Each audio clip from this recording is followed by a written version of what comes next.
Hello,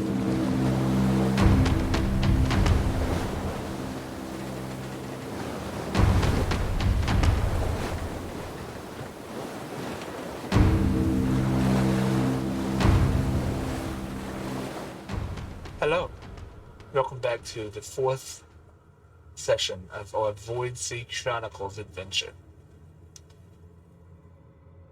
In our last sessions, my party woke up on this sunny, sandy beach.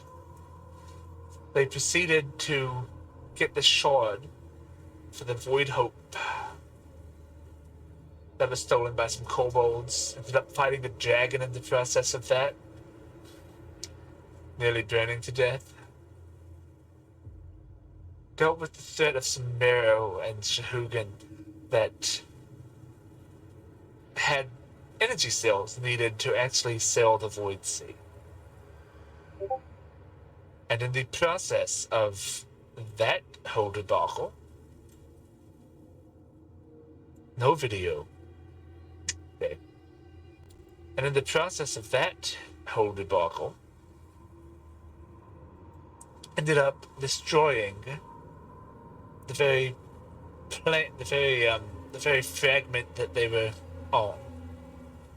Barely making it back to the ship, with the void pouring in behind them, and just saving the small kobold Jimmy from previous encounters. They find themselves in the unfamiliar sight of the Void Sea. Black and darkness, the milky void keeping the ship afloat upon it.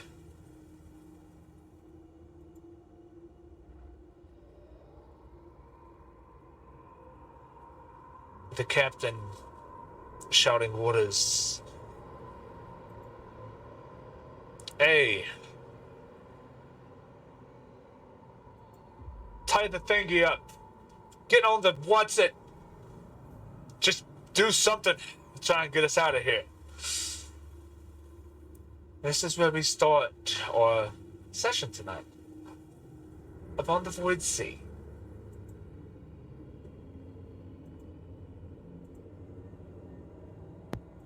On the Void Sea. And of course I don't have vision turned on this. It would not be, as is tradition, I have fucked something up. It's for the drama. It's for the drama. As is tradition, I have fucked something up. Now, again, we find ourselves on the Void Sea. On the ship.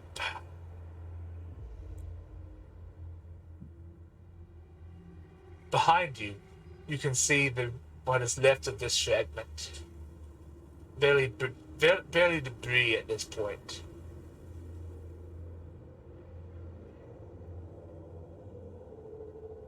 You see among this debris a ship. Another ship. It's smaller than yours. Probably about 2/3 the size. Around it, the mist of the void hold close, and it's at this point that you notice that the ship doesn't have a barrier.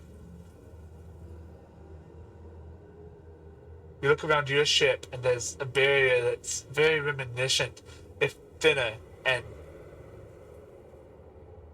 transparent, of the barrier that you saw on this fragment that you were on. The ship behind you, searching through this wreckage for something, does not. And from it's not too far away, let me put this map up. It's probably a better representation. Not too far away, 60, 70 feet. You can see people up on this map. Nobody on the ship seems to notice you yet. Um, I'll give you a minute or two to go play what you're doing, and then I'm going to need an initiative roll. As we move a group initiative roll, I'll take the highest from what we have. Well, we really don't have any control of what the captain's doing on the ship, right? Yes, but there are things you can do on the ship to help Okay. in this situation. The captain did order someone to get on the thingy and the what's it, so I'll get on the what's Yes. it. I don't know sailing terms, okay? So, yeah. I only know it from a sea fancy. Yes. Let us have a group initiative roll. And we'll begin this. Okay.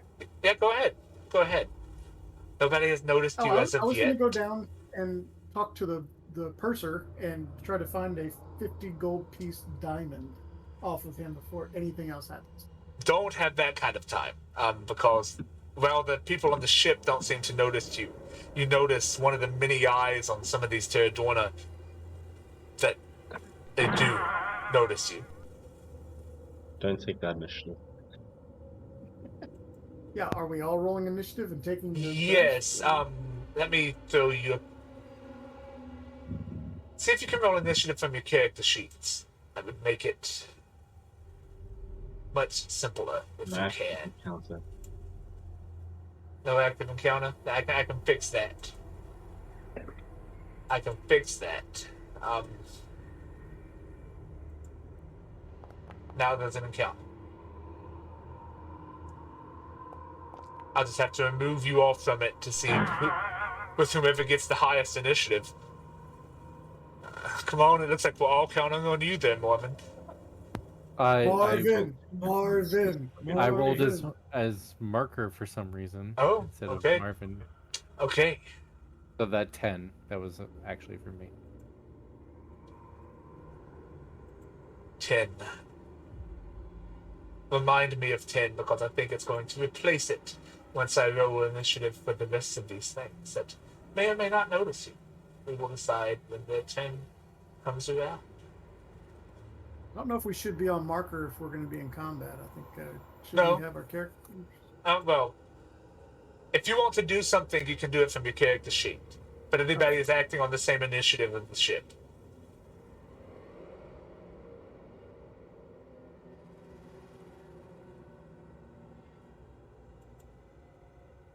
To keep it from being all of, well, apparently the walkers don't get an initiative.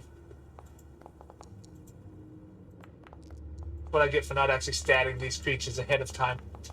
I just did not think it mattered. What is going on? If we have one ship initiative, shouldn't they have one? There is a ship, yes. It is the sailing ship. I just threw that up there. Okay. So yes. I will allow the Voided Hope and all of you to act first, as nobody has noticed. Nothing has noticed your presence yet. They probably assumed that you were destroyed in the wreckage. Captain says, y'all hold on. I'm gonna try and get us out of here. Do something to slow the little ones down. And he puts his hand on the shore, and you can feel the surge of arcane energy as the ship takes its motion of 30 feet. And then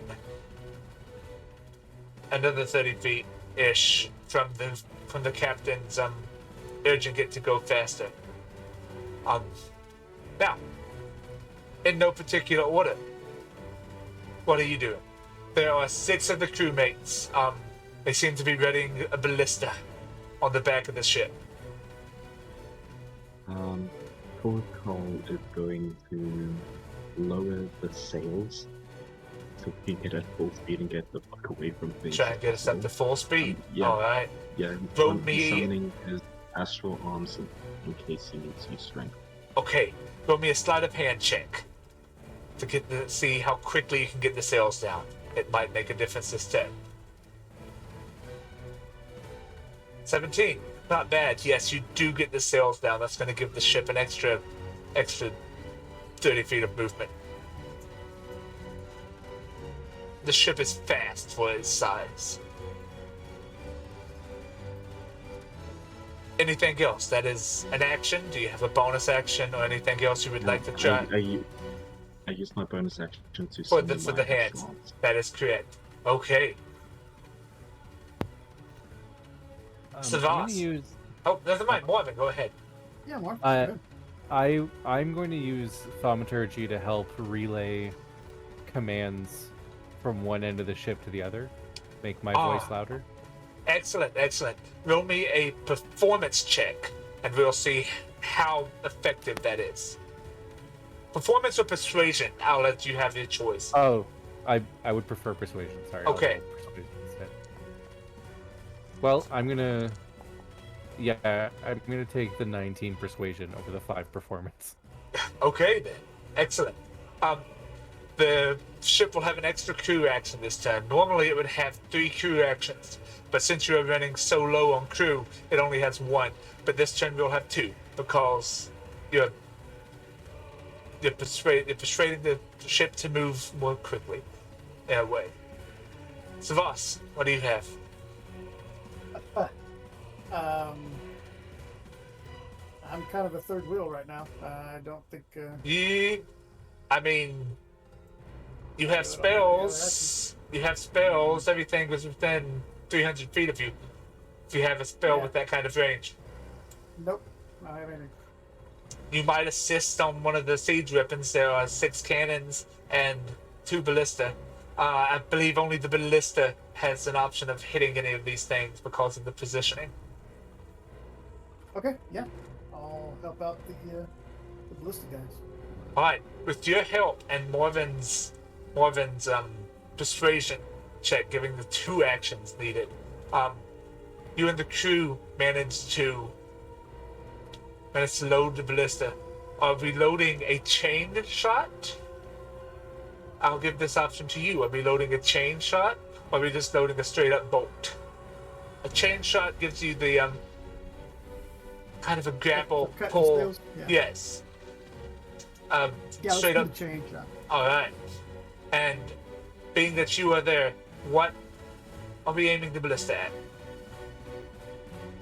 How many sails? How many masts does it have? That ship, it's a smaller ship. It only has the 1 major mast, and it has a small mast with the very small sail in the front. It's not a large ship. Yeah, we'll aim it at mid-mast.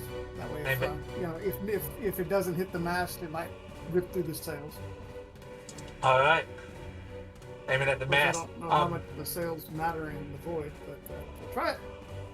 Yeah, that's a good call. Load. Let me see what the bonuses are on this thing for the ship, and I'll give it a bonus since you are firing it. So it'll be a D20 plus whatever. What is your intelligence modifier? Oh, intelligence modifier is +4. +4. Okay, so this attack will be +10 to hit, not +6 to hit. So add 4 to whatever this rolls. If it rolls, there we go. Good. -3. Being that ship does not know you're there, I'm not sure how that makes a difference for advantage, but we'll give it advantage, making that a 10, which does still miss, but it does pierce through the sails. What effect that has, you do not know. The Voided Hope will move an additional amount of motion for the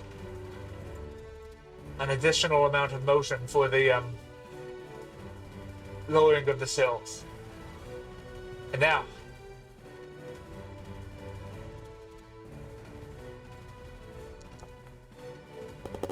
yes, that one does notice, having just had the ballista bolt shooting closely to it within a few yards or so, and it takes its motion, which is not much. start slowly creeping toward you.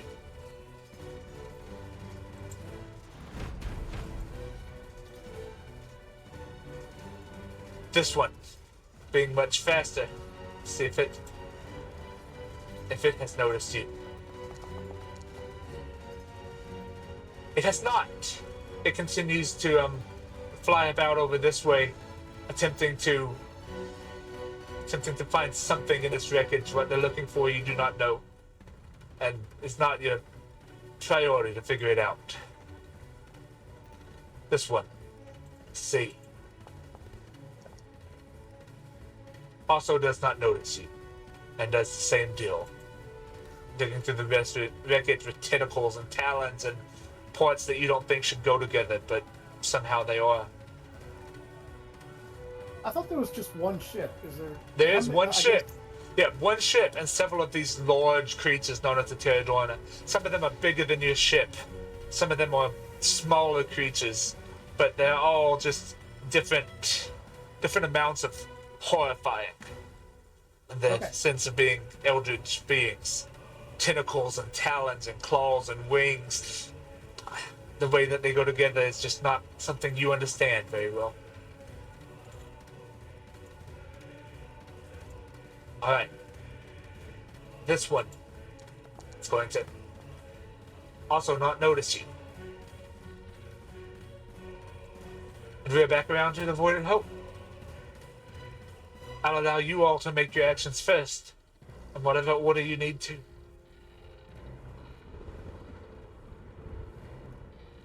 I'll Start with keep the, loading. go ahead. Start with Savas, yeah. Yeah, we'll load the ballista, and we'll actually load a bolt this time. Alright. Whereabouts on the ship are you aiming? The attack will come at the end. At the rudder. Let's try the rudder. The rudder's on the back of the ship. That's not a likely thing. But Okay, somewhere in the hull. Okay. I would assume. We'll try the middle of the hole. Let's see if we can hit the side of the barn. Yeah. Okay. That's a much lower AC than what you're aiming for. Morven, what do you have? The ship has like a kind of an engine deal, right? Because of the It is propelled. You would know a little bit about it, not a whole lot. It's propelled by the arcane energy.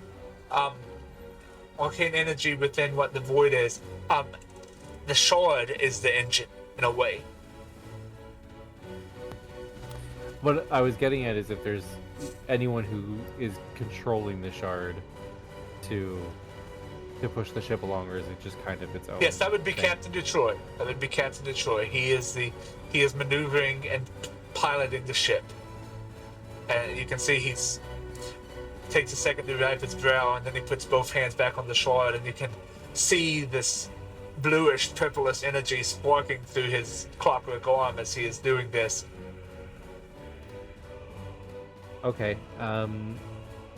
Not much I can do to help there. So I'm going to go through the crew. Actually, I'll go to Savas and see if I can help load the ballista, even though I probably weigh less than one of those bolts. All right.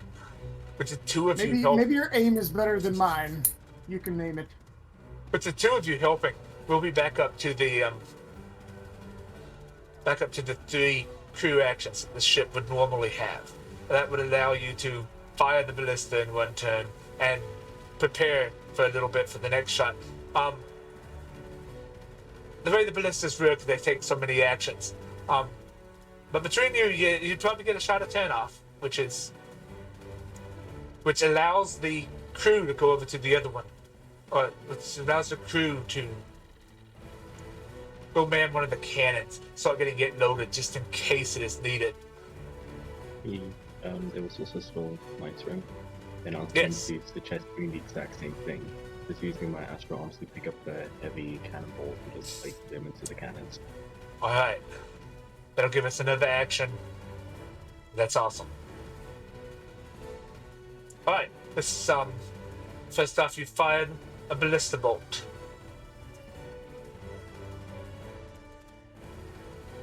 Do we roll a d20? Oh, let me pull up the sheet here. Can I activate the HUD from here? On this? No, this does not have a HUD. Again, this will be plus 10. Uh, yes, roll a d20, add 10. Alright. I'm gonna have to take some stuff off of here. Alright, Yay. yes. A Trinity definitely hits the hull of the ship. Roll me 3d10. Come on, baby. Boom. Alright, 18. yes. Not bad. 18 damage. The bolt boom, boom, lands itself in the ship, in the hull of the ship, just above the waterline. It doesn't look like it would cause that massive of a leak, but it's a pretty solid hit. And then we get 1, 2, and I said 3 because of the sails movement. And I've not been actually moving the turns along. This Terradorna, we'll see if it notices you fleeing. Still no. It is distracted. However, this ship, shifting mist, as you are informed by Helena as she is going about helping with crew actions and such, does notice you. And you notice some of the crew moving around, and they do indeed lower one of the sails and start towards you. It is not as fast. Oh, that is a beach elf. That is not a beach running. It's not as fast, but with the Trinity, it does get a shot off against the Voided Hope, and does take a hit from its forward ballista, dealing 10 damage, which does not actually meet the threshold. So the bolt just kind of skids off the side, leaving a scratch in the middle of the boat. Those are dummy things. This Terradorna here definitely notices you, and you see its like 7 eyes just go, because they glow in the void as they look at you, and it also starts towards you. Although it is lumbering and it is slow. With the ship moving, the Terradorna now definitely notice you. It's going to move, use its action to dash. Dash is the wrong word in this case, but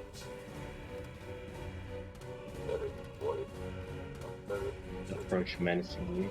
yes, approach menacingly.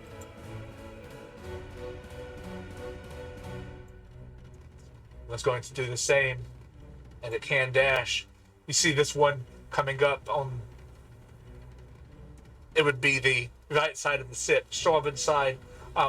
It has 3 wings flopping. You don't know how 3 wings are keeping it airborne, but somehow it does. It's got some tentacles coming off the bottom. It looks kind of like a flying squid.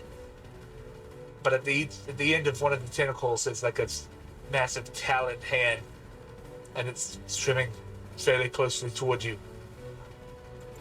But swimming, flying, whatever, you can't quite tell in this environment. And this is the same deal, this one.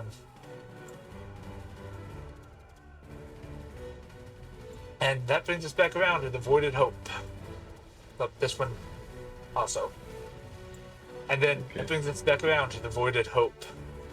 Okay, one of the closest creature there, is it in line, like off the cannons, kind of in line with pointing at it? Between you and the few crewmates that are helping you with the cannon, I think you could probably angle it that direction. However, it's the cannon's not made to do that, so it'll give you disadvantage on this shot. The cannon is more made to shoot straight out to the side, but you think you could probably angle it What about if the you had ballista? to. The ballista definitely can shoot it behind the ship. That is what it is there for. Let's save Okay. the action for the cannon and use the ballista instead. Yeah. That way we can maybe get 2 shots. How many ballista do we have? There's a ballista on the front of the ship and a ballista on the back. And there are 3 cannons on each side. Okay. Okay. It's actually close enough for one of my spells. If you guys want to shoot at it with the ballista, I can actually hit it with one of my cantrips. Okay. Well, I then, can try, manning the ballista. Yeah. In that case, Borkal is just going to start loading some of the other cannons then. Alright, loading up some of the cannons. Alright, let's make a shot with that ballista, or a spell. You're gonna cast Chill Touch on it, is that what you're gonna get? Yep. Go ahead with that, Shavas. 22. The 22 will definitely hit it for 5 damage. Not a bad roll on it. Your little chill hand like catches one of its tentacles, and you can see it go, but it goes right on back forward. Marvin. All right, I'm going to try and shoot the ballista at the thing. Yes, you can use your wisdom or your intelligence to add to the actual thing. So you can roll me a d20 plus 6 plus your wisdom or intelligence modifier. I will use wisdom, and I'm going to see how this goes. Just a 1d20, it's not a disadvantage or anything, right? It's not, no. This is the angle that the ballista is made for. 19. 19 will certainly hit this thing. It's not very nimble and it is fairly big. So a 19 will hit it. Roll me 3d10. Alright, here we go. 18. Alright, 18 damage. Yeah, the bolt straps it. Tell me, were you aiming with a chain bolt or a regular bolt? Just a regular bolt. I don't think I'd be able to hit very well on a target that size with a chain. Yeah, shot. the bolt catches its flank and you hear this, which is odd because usually in the void you don't hear much. It's really muffled. But yes, good. How terrifying is that screech? It's terrifying, yeah.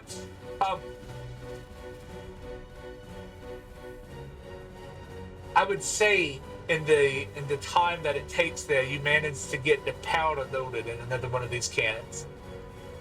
So you have a cannon that is fully loaded and a cannon that you have powder in. And then the captain moves forward using its motion, edging the ship farther. And then the sails good at that. You see him look over to the front of the ship, the bow of the ship, I think, and he says,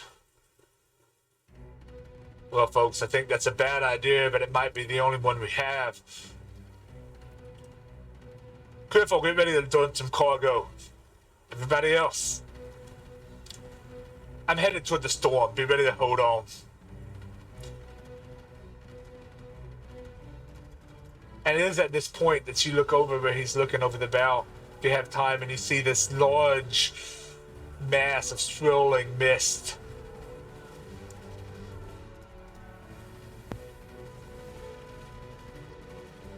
And then, and you'll use the dash, these things are coming towards you pretty quickly.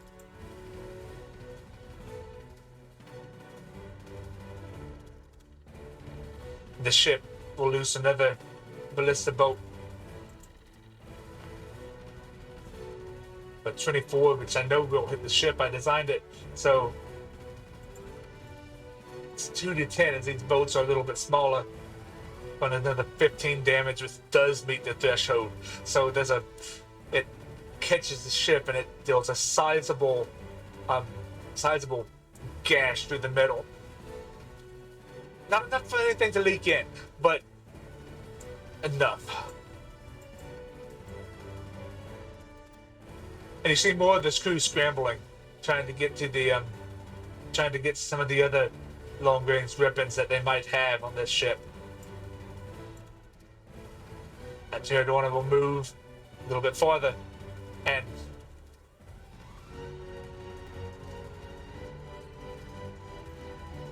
Pterodorna will move a bit farther, and we have some more stuff going on here.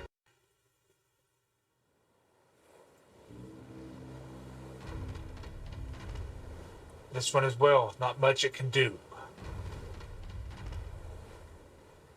It will throw forth one of its many tentacles. At the end, you see what does look to be a large human hand. This beam of the very mist that surrounds it comes and just misses the top sail of the ship.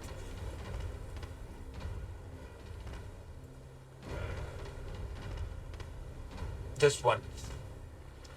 Another one of the small one with masses of rings and tentacles and talons comes toward you as well. This one, despite the gash in its side, comes toward you, and it lets out another one of those terrifying screeches. I need a wisdom save from those of you on the deck of the ship. Is this a save against getting frightened? It's not a save against getting frightened, no. Alright.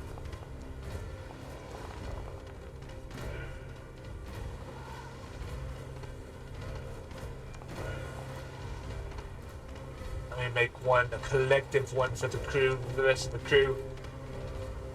Yeah, this scream, this piercing blow, it's like ear piercing. You can still hear it, but just barely. Anything hearing based, you will have disadvantage for a while. Many of the crew is running around trying to figure out why they suddenly cannot hear as well. Alright. Another of the smaller ones flies forward. This one seems to be propelled by... You've seen on some of the smaller void ships a propeller, and it seems to be propelled by some fleshy propeller behind it. These things are terrifying. And we are back around to the Voided Hope. Yeah, we are back around to the Voided Hope. I think. Yes, we are.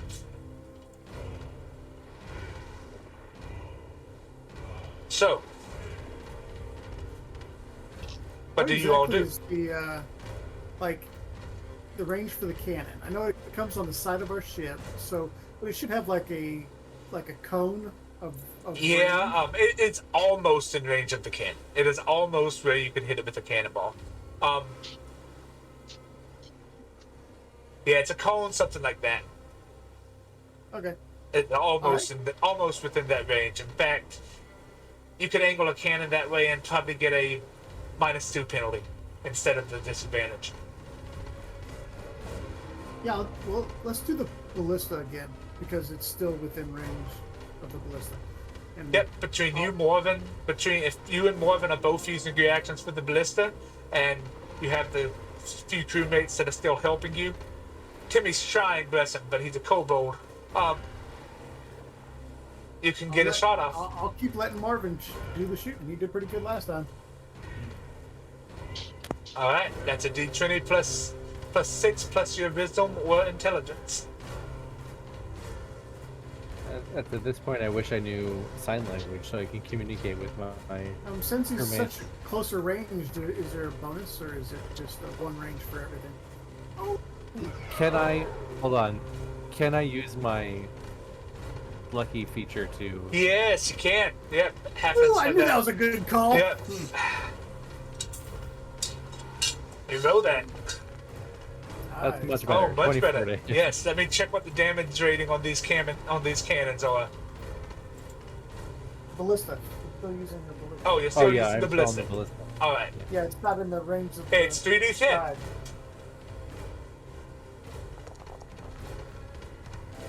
Ooh, yeah. Only 8, but it's something. Only 8.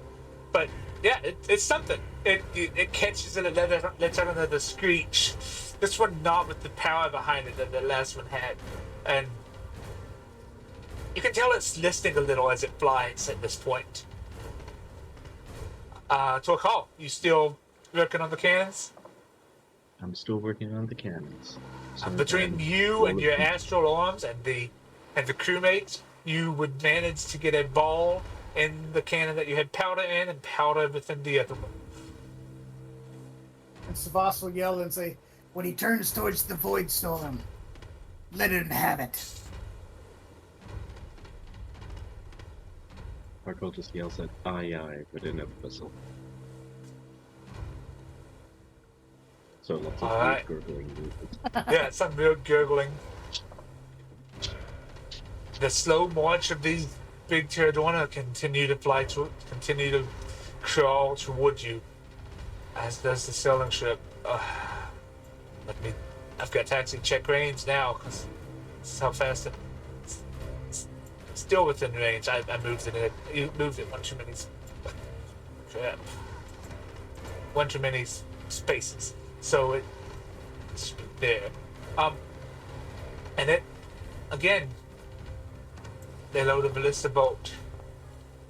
That's not what I meant to roll. They roll a ballista bolt and it will hit the ship. This one has this long chain attached to it.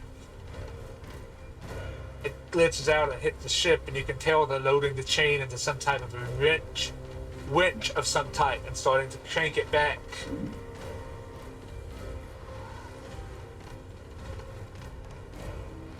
Slow march continues.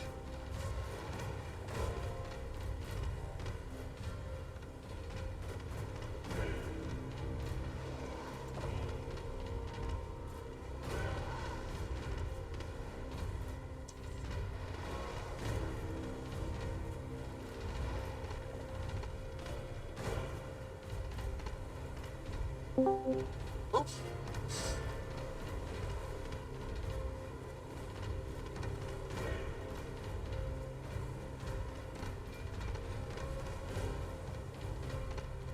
In this case, it does not use its dash, so it gets about there. And it buffets its wing. I need those of you standing by the ballista, so Morven and Savas, make me a strength save.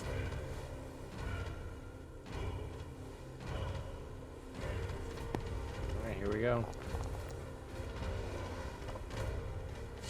Yeah, this gust of wind, it's a lot of it pushes you down and knocks you prone. I'm gonna say that between the two of you, you're only going to add one crew action this next round. So you have to spend your time getting up and preparing and such.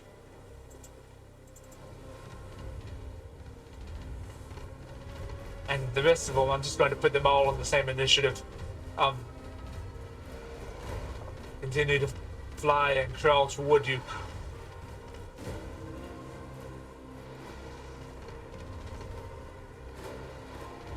And avoided hope. This one is now within the cone of fire for that cannon. And you have 2 loaded. To fire a cannon, I believe, is 1 crew action, but with the PC helping, I would allow you to fire both of them between you and the crew. You'd be able to fire both of them, should you wish to. Torko calls out everyone. Fire! Wait, sorry, wrong voice. Fire! And get the next reload ready. All right. You can add your wisdom. You can add your wisdom modifier to the one that you fire. Let me pull up the stats for it. That is +5 plus your wisdom modifier.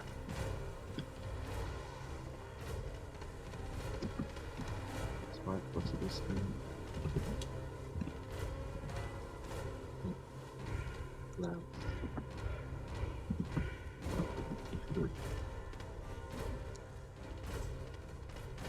Nice. 27 definitely hits. Roll me 5d10.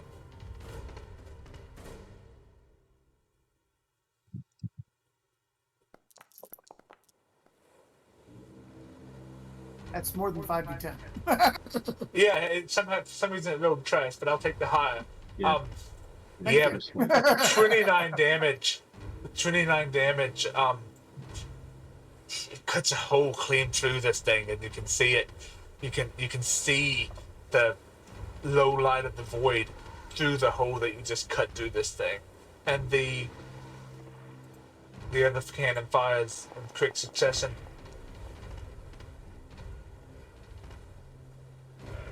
And it does not hit. It flies a little bit wide. The cannonball does.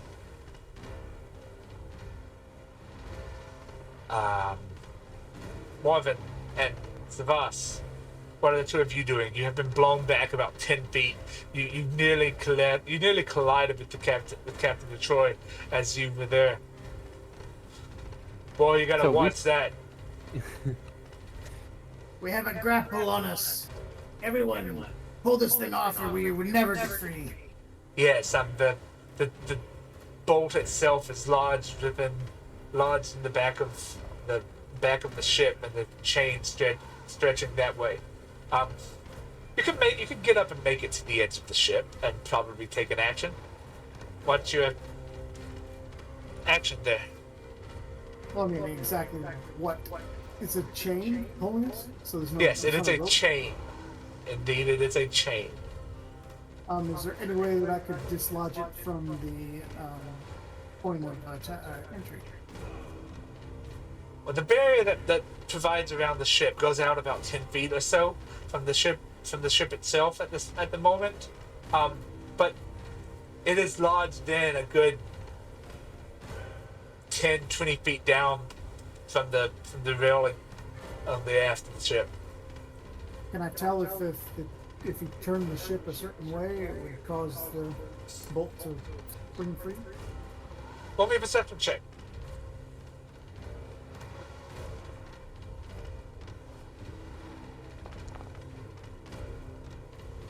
Nah, you've the times you've been on a void ship, it's been a submarine type ship that just kind of goes really fast. You've never been involved in a void battle, and you really cannot tell how deep this bolt is applied. And I'm gonna even if you yell to Marvin after that, and I'll say, Marvin, shoot that ballista with our ballista. I might do that. I was thinking,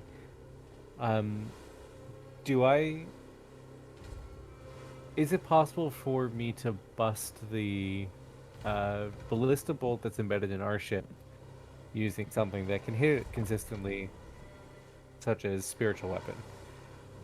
perhaps enough damage could probably shatter the bolt. It is a metal bolt, but it's not superiorly thick.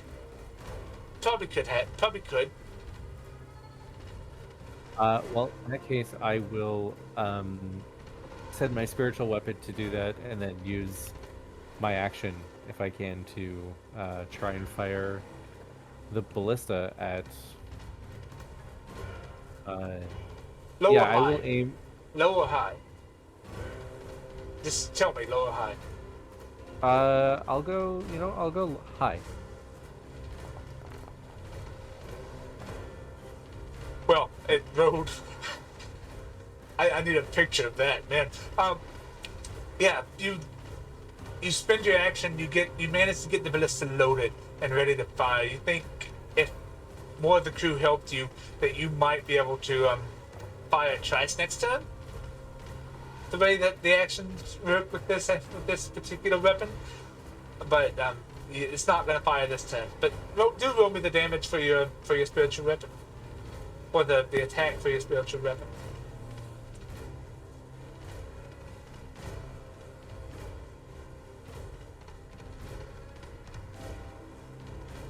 should be a D20 plus your spellcasting modifier.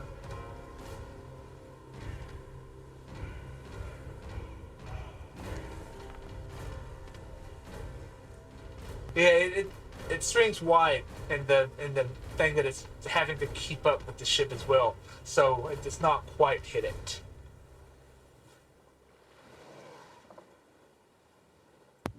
I'll have more chances. It's fine. Yes,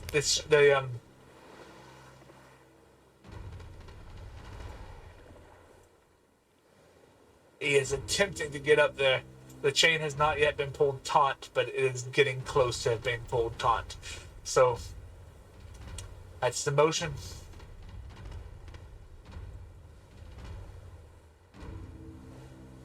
I don't want to move closer. They don't have any ranged attacks. So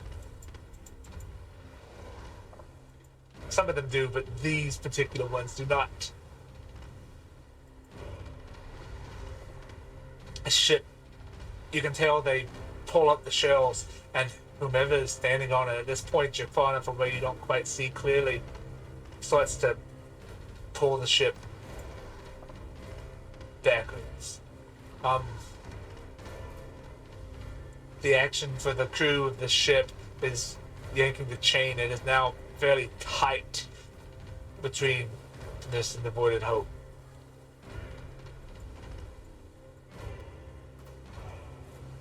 Watch him give it forward. These things were not meant to catch you, but this one flies about there. And it once again opens its mouth and spews. To call, and it did reflex saving throw for you as this vile black liquid comes down out of the sky. Oh boy. Okay. I see you with us there, Craig, and I'll put you in the stuff there. And then I'll get the video up in a sec.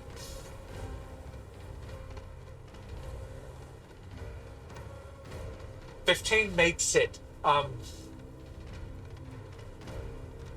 You will take half damage, so you'll take 4 damage as this acidic bile just coats you. Ooh. It's Ouch. nasty stuff. I can't tell if this black liquid is my blood or if it's the goo. What's your crest in there? Oh no, I said I can't figure out whether or not the black liquid is my blood or just the goo. Ah, okay. It is black. Ah. And we are back around the Voided Hope. Savas, what are you doing in this situation? Seeing that I'm not going to be able to do anything with the actual grapple, I'm going to go. I'm going to slither on up to the captain and offer my services. Is there anything I can do to help you as a fellow magician? Roll me an Arcana check.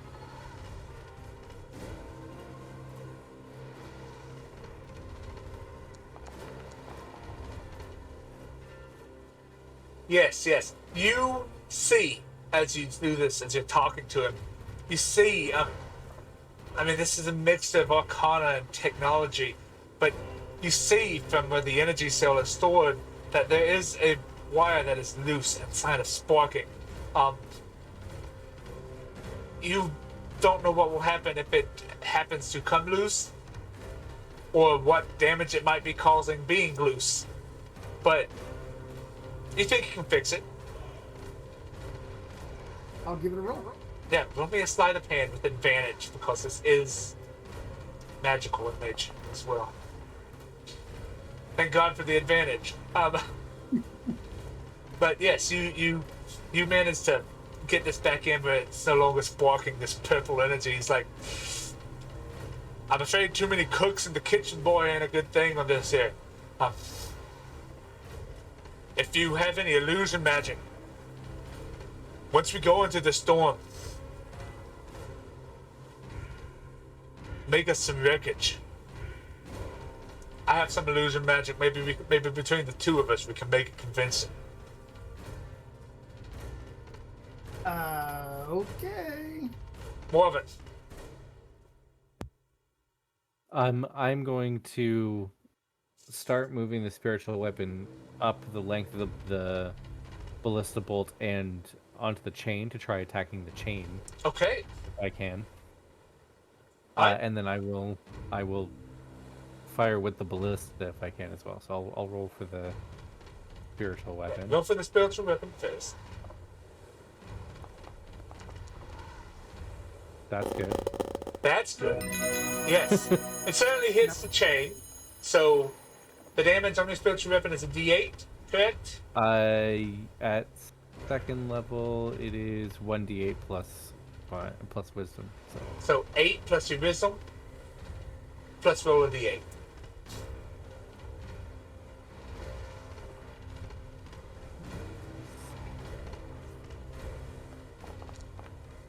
Oh wow.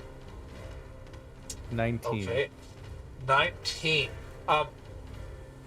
That does about half what you need. Tell me what happens as your spiritual weapon strikes the chain and about halfway breaks one of the links. You can see the link starting to give a little bit. The weapon, which is in the shape of a cornucopia, smashes against the chain, and you can see it's starting to strain as it's being pulled from one end and weakened at this point. One of these links looks like it's going to start breaking real soon. Alright. Indeed. And then I guess we'll fire the ballista if we've got any ballista bolts left. Yeah.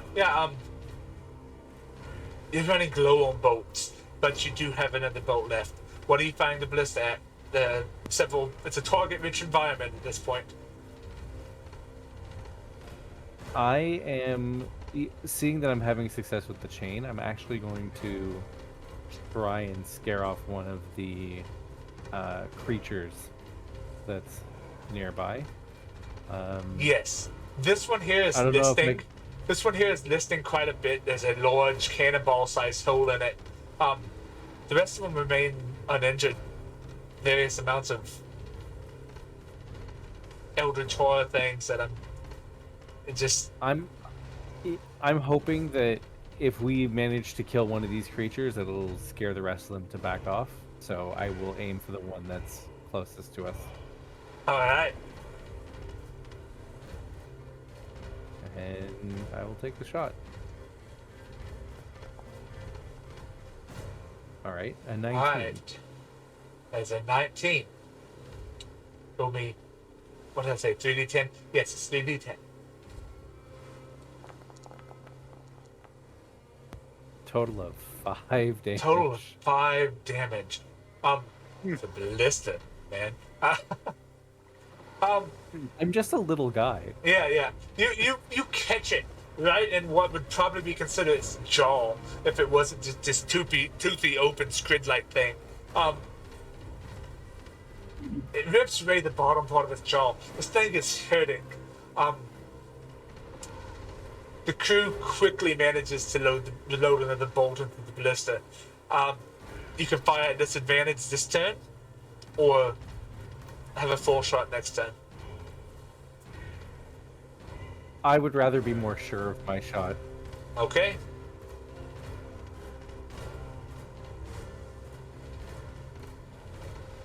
Ever marching forward. You see your video. You see it.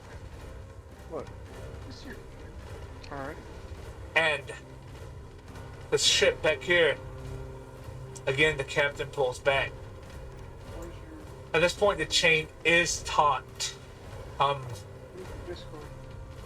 High or low, Marvin? Since it was your spiritual weapon doing the damage. You know what? I'm gonna go with high again. We'll see what happens. It is high. Yes, the chain. You hear this scream as the chain leads back. At this point, the ship lurches forward. I need everybody to make me a strength or dexterity saving throw. Oh, I know which one I'm gonna do.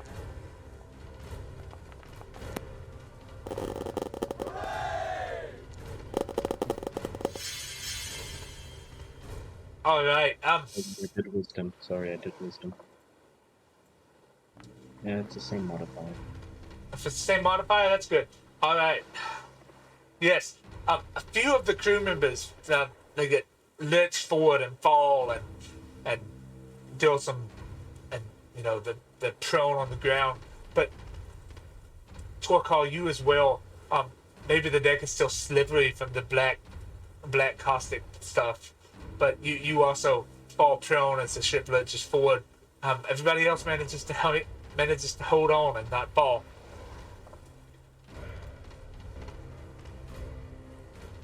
This pterodorna with about 50 tentacles and like 7 or 8 just long, lingly spider legs gets pretty close to you. It lashes out with one of the larger tentacles.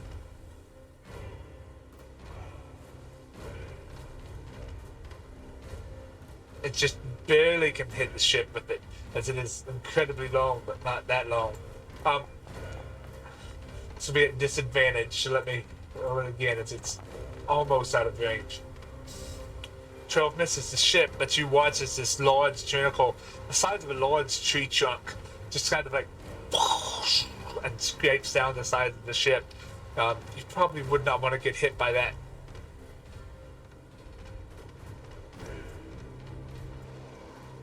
This one over here with the wings and stuff. I think I've described it in particular before.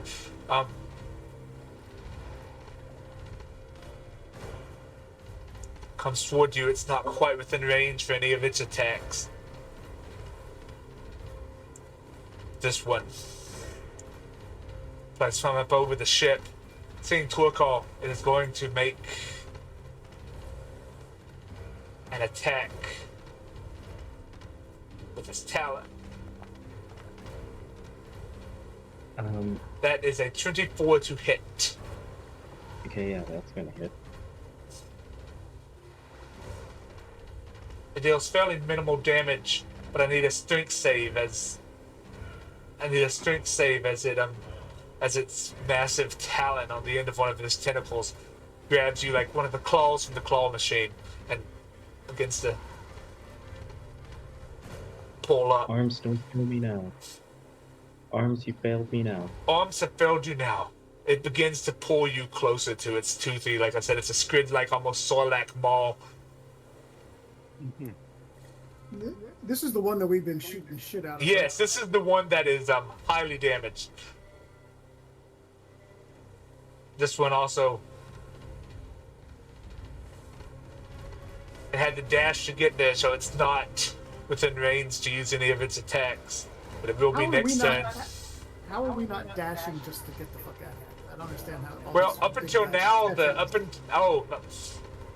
what it is the ship gets its 30 foot. The ship gets its movement. It gets extra movement from the sail, and then the captain uses his action to dash it in. The ship itself cannot dash. It has its motion, and then the captain can use its action to do what is the equivalent of dashing. Well, whomever is driving the ship. So you are. So in other words, we're never going to get away from these guys ever. Not the fast ones, the slow ones. Yeah, you very well could, but. No, they're gaining on us the whole time. Yeah, though at this point you've been being held by the chain. You did not get to move last time because of the chain. Yeah, the chain is now gone, and it's back around to the voided hope. Okay, since okay, this creature's like rather big, I'm assuming, and since yes, it is. It on a traditional battle map, it would probably be at least a huge creature, maybe even gargantuan. Okay, so since it was kind of like pulling me towards it, if something requires touch, would I have advantage to do something? You know what? I like the way you're thinking there. So yes, I'll give you advantage because you are technically touching it. Epic.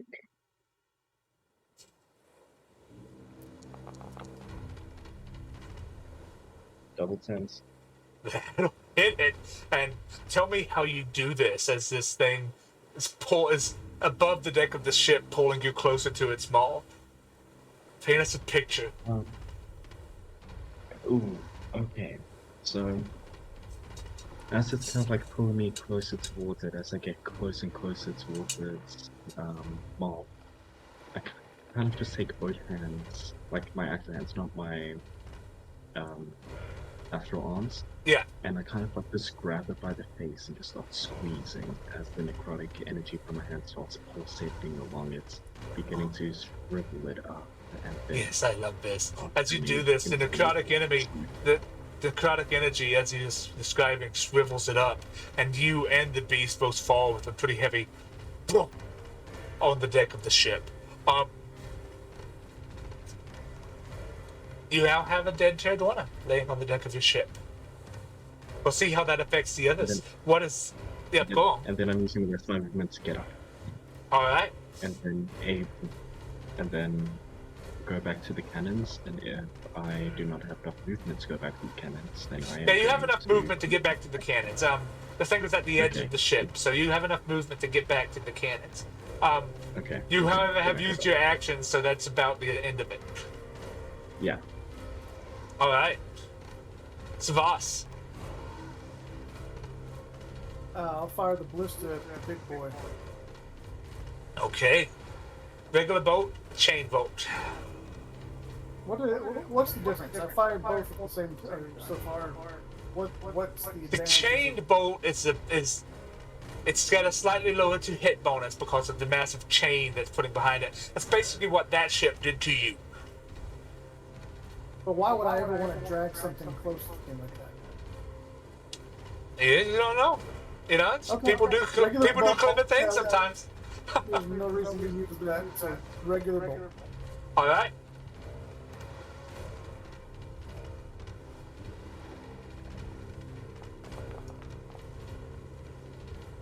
.22 will definitely hit. It's 3d10.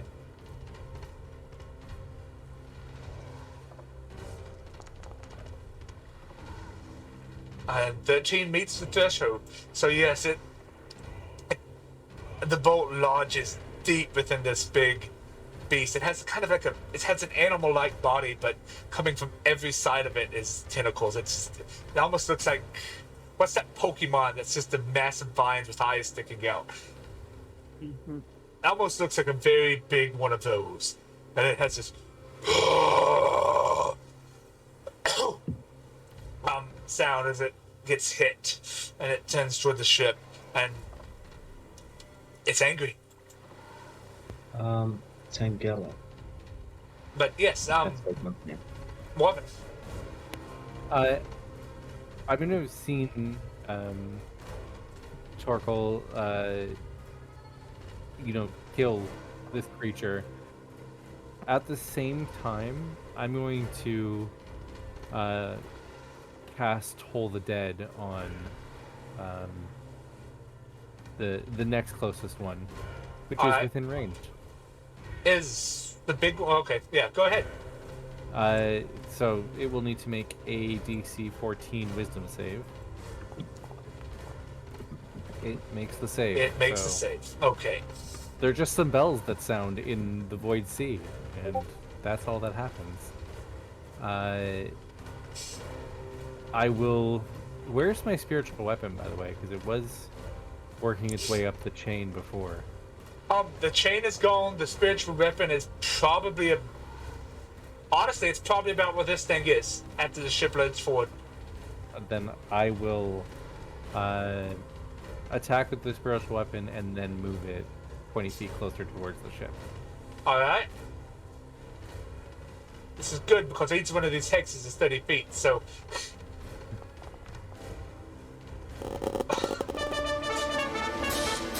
Okay, roll, that's 8 plus your wisdom plus a d8, so... 15 damage. Alright. 15 damage. It gets whacked with the You cornucopia. get vexed with the big cornucopia. Skin Peeler, as you have now come back with us, what do you do? all this chaos happening on the deck. How are you helping get along? Well,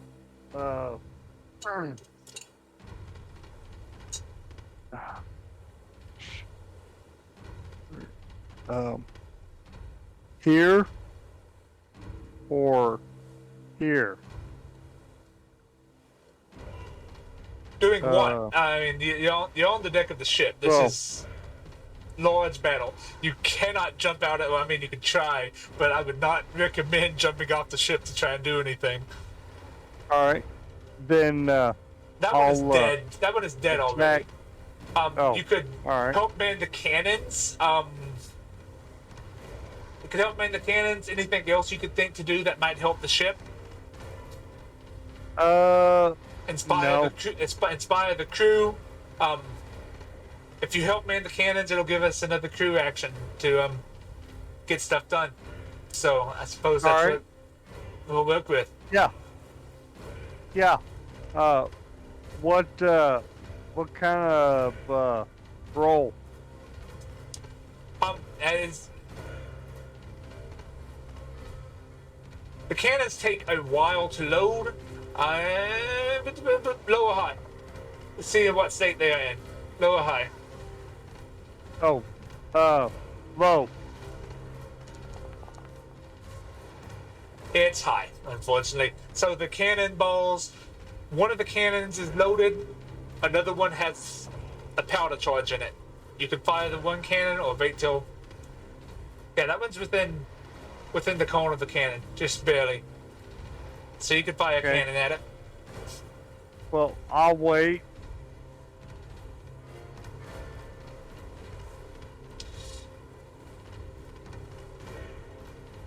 All right. Wait till we have two cannons to fire. I like that. Correct. Between Yeah. you and Torcall, you might get all three loaded and do a full broadside on the thing. Yeah.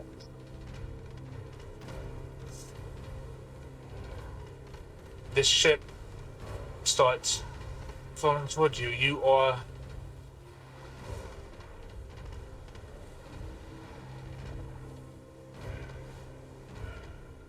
it's gonna be a disadvantage.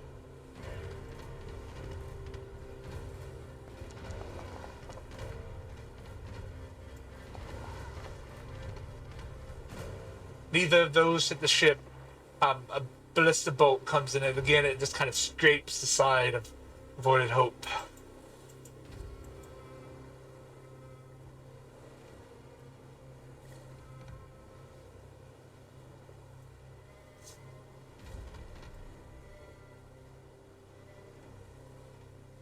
This one, C, going to make a wisdom save for it. I mean, they're basically dumb animals. Yeah, it's seeing its friend, it is still going to move forward a bit. Well, where was it? There. Move there. And again, it's going to make one of these long-range tentacle attacks, which definitely misses. Why was that a D12 on that roll? Oh well, it rolled the D22, so it definitely misses with another one of these large, floppy, thick tentacles. Just boom. You can hear the impact as it hits the goo that is the void.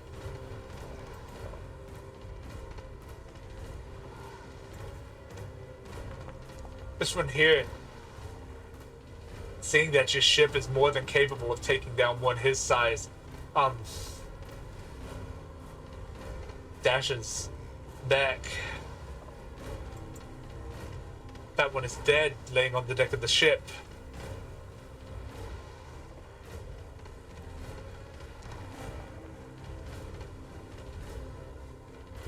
That one does fail, and it moves within range as it lurches out. I need the two of you on the aft ballista. Give me a dexterity save.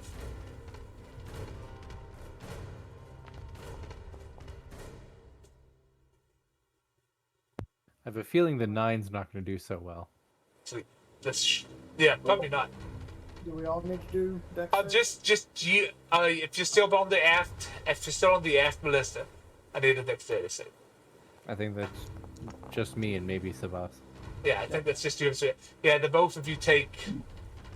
I forget what I rolled for it the last time. Um.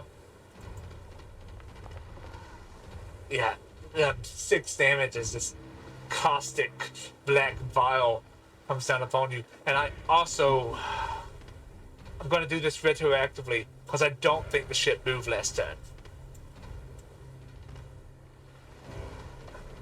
It kind of turns its facing.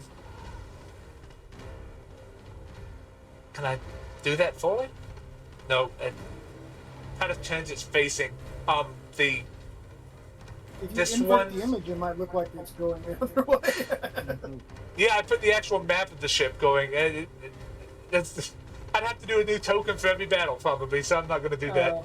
Okay. These two are now within the cone of the cannon, though. So do with that information what you will. This one.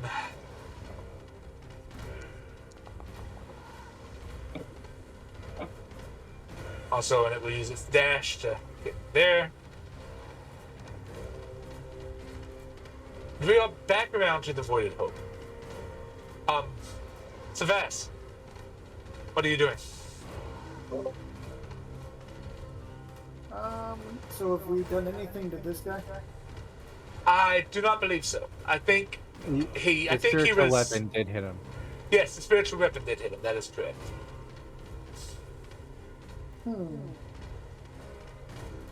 Okay, yeah, we'll shoot him with another ballista. All right, he is still within the ballista cone as well. So That's what I was kind of figuring, because I figured the cannons were facing. yeah, bigger he is still within the ballista. The ballista has a much wider range of movement as it's on the swivel, so you can aim it. The cannons are more like you can angle it a little bit. All right, well, I'll shoot him. Oh. Nice, nice. Roll the damage, 3d10.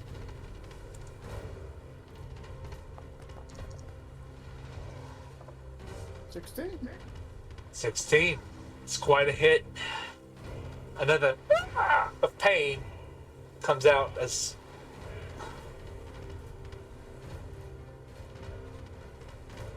Yeah, if it wasn't for the chain, y'all would all be in the storm, but that's just an unlucky roll.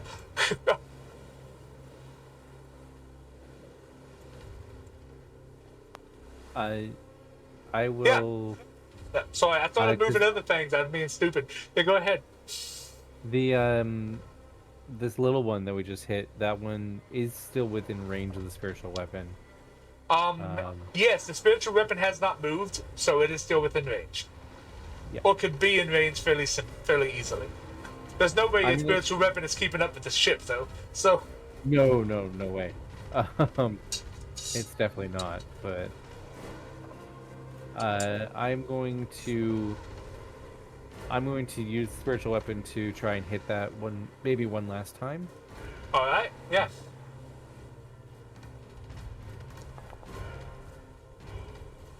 15. Yep, 15 will hit it.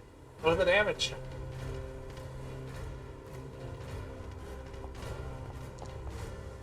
For a total of 8 damage. Nice. That actually does it. So what do you do for this one? This one's a little bit more thrill than the other one. So what do you do? So Paint us a picture. as that ballista bolt is embeds itself into these, the cornucopia is going to smash the butt of the bolt right through the center of this creature, killing it in, like, piercing what would be something's heart if this thing has a heart. Alright, nice. Excellent. And then the cornucopia will disappear in a shower of sparks. To a call, Skinfiller. What are the two of you doing? You're both manning the cannons right now, so you managed to get. Yeah. Also, you managed to get all 3 loaded. Alright. Can Fine. I shoot him? Yes, you absolutely can. Alright. Let me see. I need a D20 plus 5 plus either your intelligence or wisdom but don't make it a minus if one of those is a minus.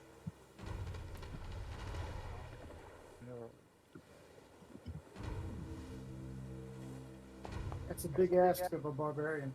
Yeah, I know. Well, Yeah. yeah. 19 will hit it though. So roll me 5d10. All right. Great.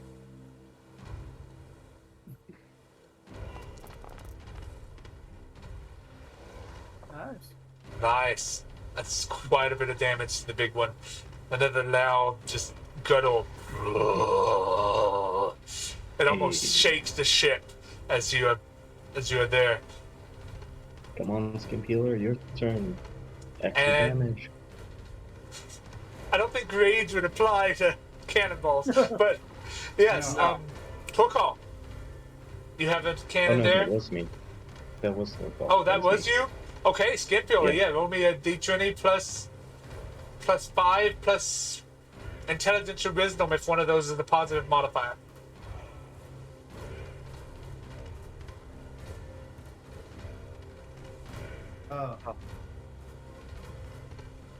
I just went. Oh shit! Wait. So d20 plus 5. Oh. Do you have a positive? Where's your character sheet? Open up your character sheet. Yeah. Is your intelligence or wisdom positive modifier?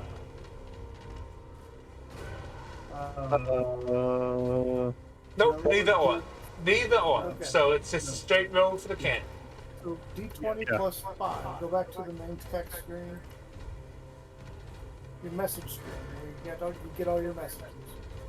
Oh, Up at the Alright. top. First icon. Roll a D20, but add 5 to it. Okay. 9. A 9 does hit it. I mean, the thing's humongous. It's bigger than your ship is. A 9 does hit it. Roll me 5d10. In exchange, it has a damage threshold you have to meet to deal damage to it, mind you. But its AC is pretty low. Yeah, but another 40. This thing is slowing Wow. down. Maybe you even took a tentacle off of it. It's hurting. You can tell. This is still going to be at disadvantage.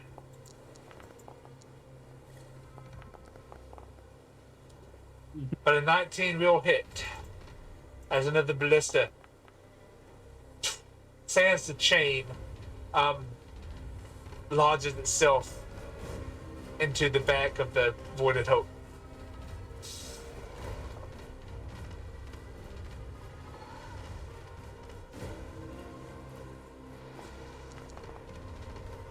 Seeing the large cannonball hole in its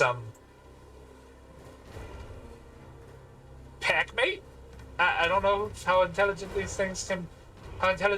particular Pterodona are, but it's going to use its full motion and a dash to get away from this ship that is proving to be difficult prey. This one, however, is still angry, and it is going to use its motion and the dash to attempt to keep up. Did I move the ship last turn? No, I didn't. Somebody remind me to use that action. I might just have to give one of y'all this thing. You could hit this thing with a full broadside if everybody were to get the cannons going. Mhm.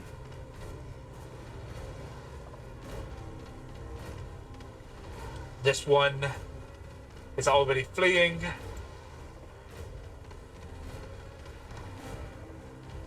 This one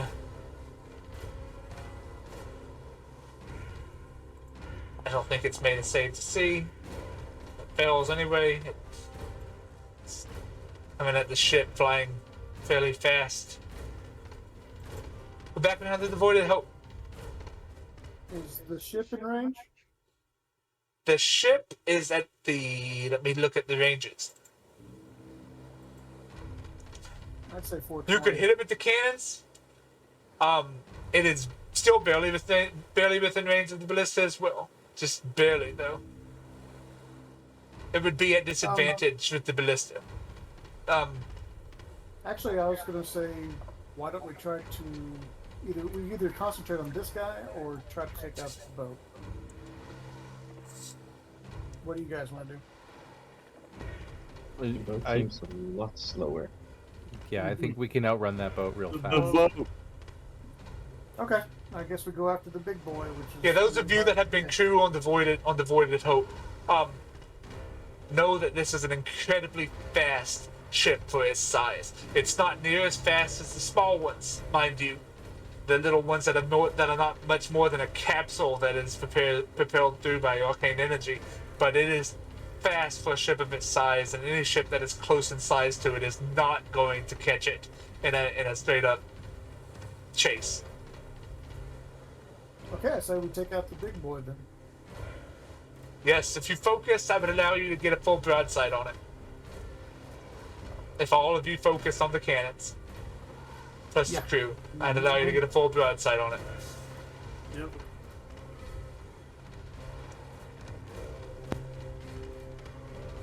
Yeah, at this point, I don't think the ballista is going to be quite as useful as the cannons anyway. So I'll help load one of the cannons. Alright, I need... torque wall, and you guys are better shots than me. Well, you get to add your intelligence to these particular cannons. All right, I'll It's just help out. just as a matter of how you are aiming them. I'm allowing intelligence modifiers just so that people aren't completely like, oh, I can't do anything. But help. I'll help Skin Peeler then. Alright. Yeah. So, Savas, you are firing one of the cannons. Give me a d20 plus 5 plus your intelligence modifier.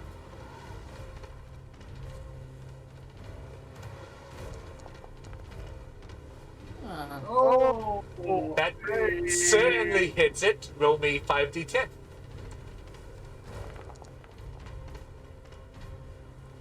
Not as much as... Not as much damage, but it meets the threshold. So there you go. To a call, I imagine you are firing the second cannon. Same Absolutely. deal. But plus your wisdom, I believe your wisdom is better than your intelligence. Oh yes, I am a wise child. Plus 8. team wisdom on this cannon. 13. A 13 does hit it. You just have to make the damage threshold. So roll me 5d10. Oh, we don't want 7, I mean 5.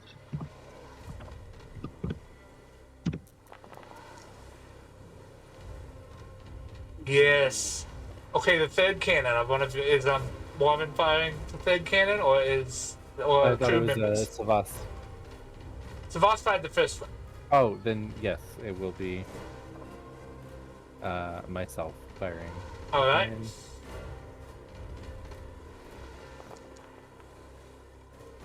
And 17 will hit. 5d10.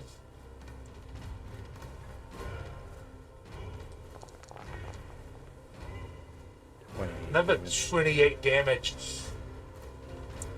Yeah, this thing is full of holes. It's wholly shot off several tentacles. It is still kind of kicking though, but it looks like it's on its last tentacle.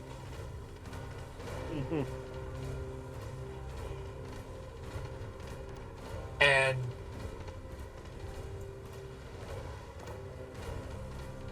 two, three. Yeah. Ship moves on. Captain goes out. Y'all might want to get close. In order to keep our footprints small, I might have to shrink the barrier a bit. Yeah, of course you know with what he means is going into the storm. So you'd have a couple more actions to get that. Many of the crews that are down in the cannon start preparing to move closer to him, but they are still working on loading the cannons for maybe one final shot. This one, having just seen the cannonballs fly through its friend is doing its thing. ship, however, is going to come in. It does not have range on you. Well, it does. It will be at disadvantage, so no reason not to take the shot. It doesn't have anything else it can do. 4 does not hit, however, so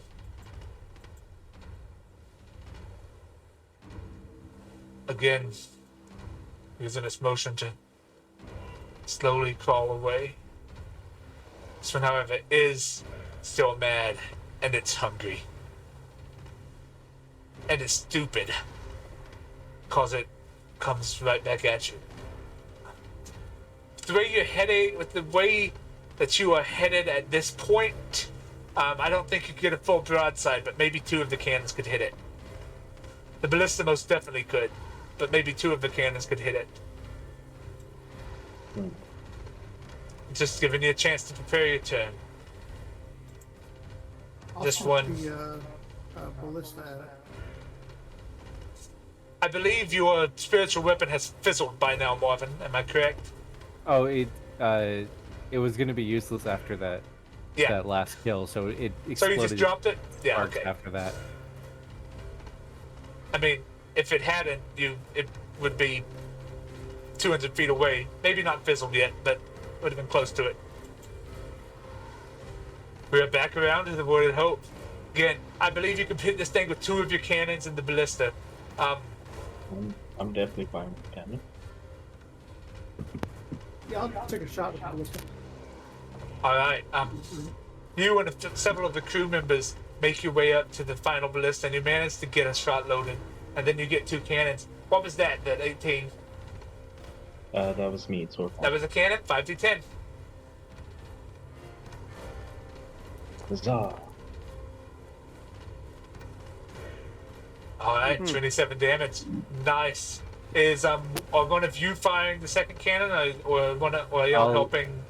I'll fire the second cannon. Okay.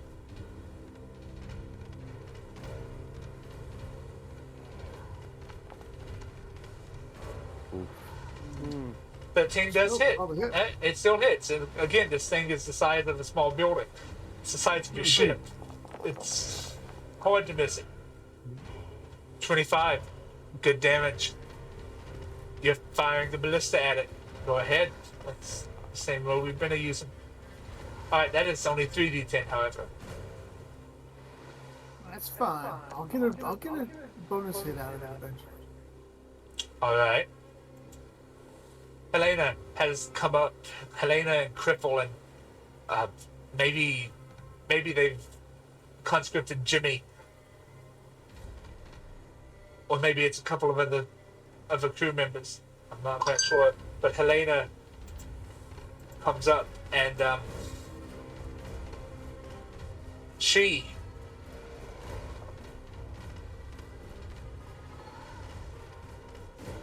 what's the reins on this spell? More than enough. If I would have clicked on the spell instead of closing the sheet. Coming up and seeing how close this thing is, it's like, I don't like this. Don't tell me I don't have spell slots. I don't. That is the problem with automation. It's just like, oh, you did not actually give this NPC spell slots.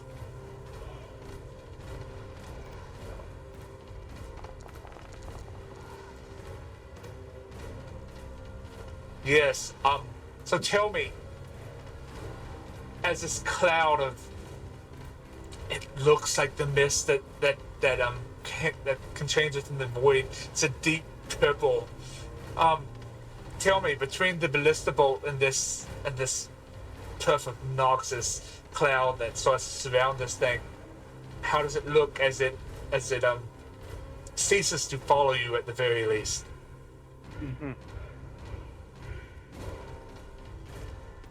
I would say it would probably just descend into the depths and leave calm water behind it after it's had enough. Calm goo, but yes. Excellent. Skimtola, what were you doing there? Oh.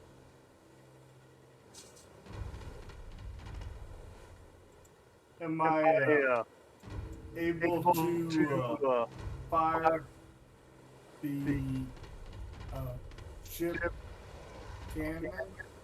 Or All the weapons that you might be able to fire, I don't think have a line on anything. That would not be a disadvantage. The cannons, the last cannon, even if it reloaded, could not hit any of these things. The rear ballista has already been fired. You might help with the sail. You might start help. Yeah. Okay, so roll me a sleight of hand on this. Let's see if we can't get a sail in a good position. You've done it before. You know what you're doing, so I'll call it with proficiency. But roll me a sleight of hand.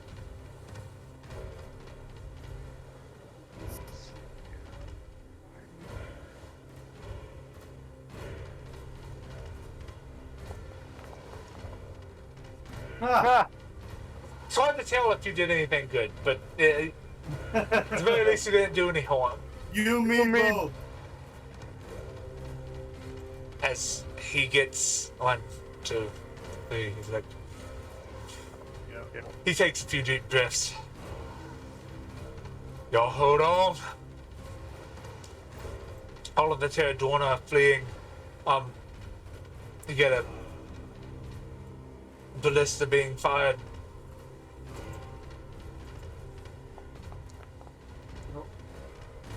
It is at disadvantage,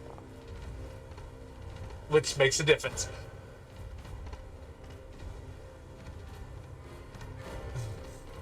As it hits, but it only hits for half of its damage because of the range that it almost hit at.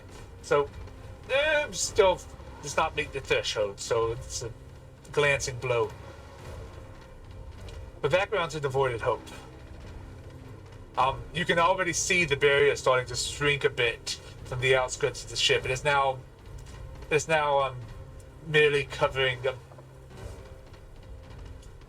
It is now merely covering it. It's at the edge of the ship in most places. Some of the bow is even outside of the barrier at this point. I'm going to make my way up to the captain, offer up a small prayer to Yondala, and cast guidance on him to help steer us through the void storm. Okay, for the sake of what we are doing, roll me a flat D20. Add your proficiency. Actually, add your D4 for guidance.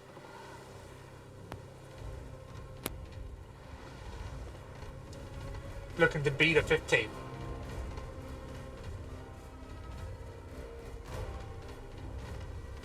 Sorry, with proficiency or without? Without. The D20 plus the guidance. Okay. Did not beat a 15. Alright. Did not beat a 15. Savas.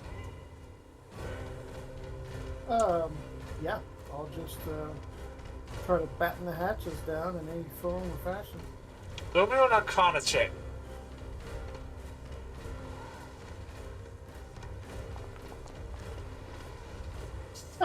Oh my god, I've been rolling Nope. like shit. Nope. The sword is a mystery to you. You don't understand how it works.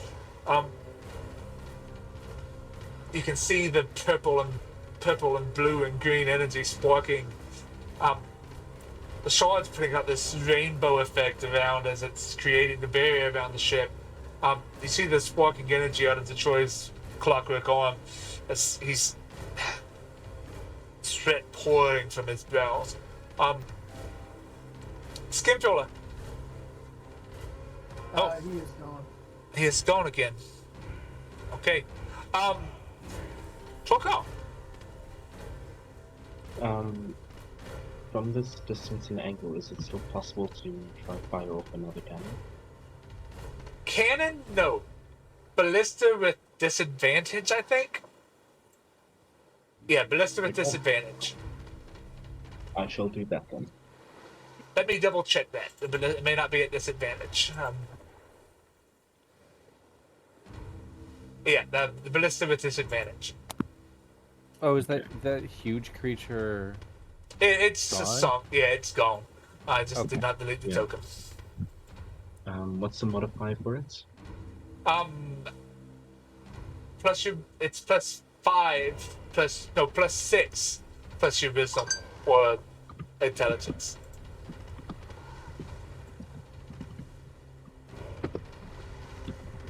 It's 9. Okay, that's the first one. I'll just roll d20. Okay, why did it roll towards that? Well, either way, I think it's going to hit with +9s. Yeah, that'll hit. It'll be 3d8 or 3d10. Why is my mouse double-clicking all the time today? Technology issues abound. Are you twitchy? Technology issues indeed about. All right, yeah. This thing is flying away, but yes, you hit it, and you hear a screech as it kind of lifts to the side as the crossbow bolt does indeed hit it, and then remove. I'm going to expedite because there's no reason to continue being an initiative. Unless anybody has any actions that they think might help an this action? situation. As As an the ship action, moves can I into the. change- Yeah, what are you looking to do? As an action, can I change my class to ranger because I'm rolling hot with ranged attacks today? Nah, if anybody has an action that makes a difference at this point, as the Voided Hope sails off firmly into the storm, the 10 to 12 of you, I think it is, are barely fitting within what the captain is keeping up with the barrier.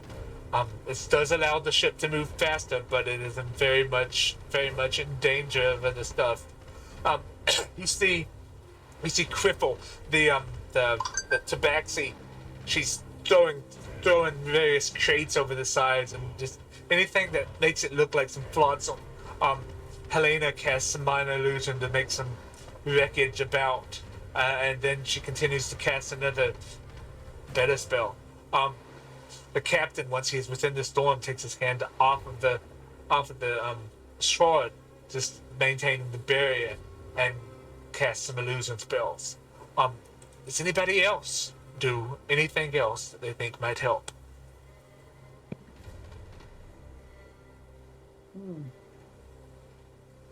I'm out of my element. I don't know what to do. Aside from consoling members of the crew and keeping morale up, I don't think there's anything I can do to directly affect our success here. Okay. Just play us a song.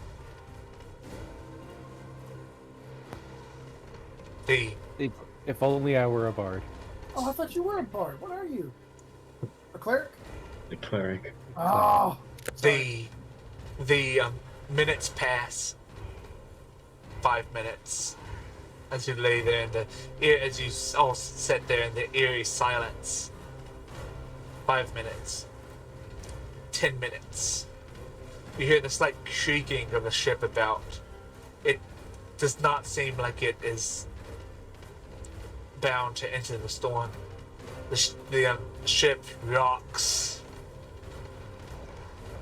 under the pressure of the intense darkness you were in. You thought that the void was dark. This is nothing.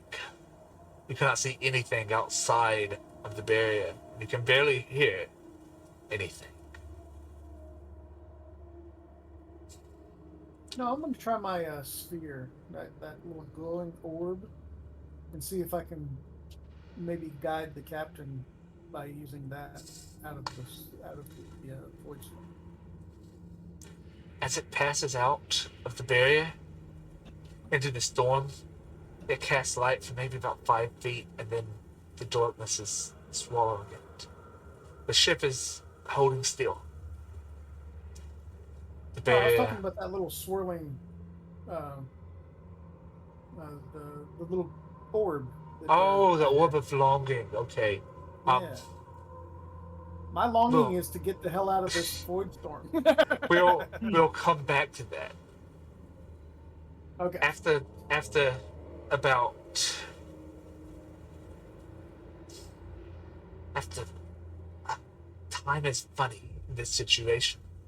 It could have been 30 minutes. It could have been several hours. Time is hard to gauge in the void as it is. You're all sitting on edge.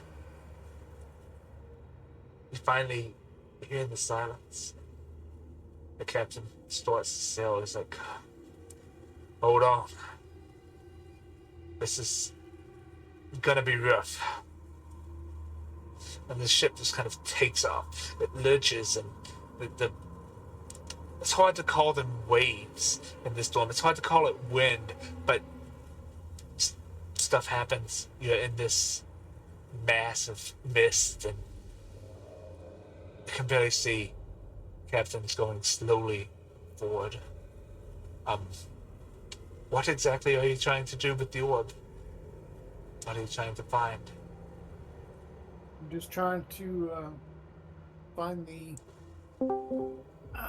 quickest way out. It's the safest that away from our enemy. Within the void, um, you see, rather you feel, I mean, everything looks the same, but rather you can feel that the captain is heading in the direction that is going to be the easiest way out of the storm. And as you get closer and closer, again, the orb shows you now the ship that you are on. It looks as if it's in a snow globe full of thick mist. And it shows the bow finally coming out of this thick wall of mist. And then it shows some of the deck. Then it shows more of the deck. And then finally it shows you and this, it shows you all, and this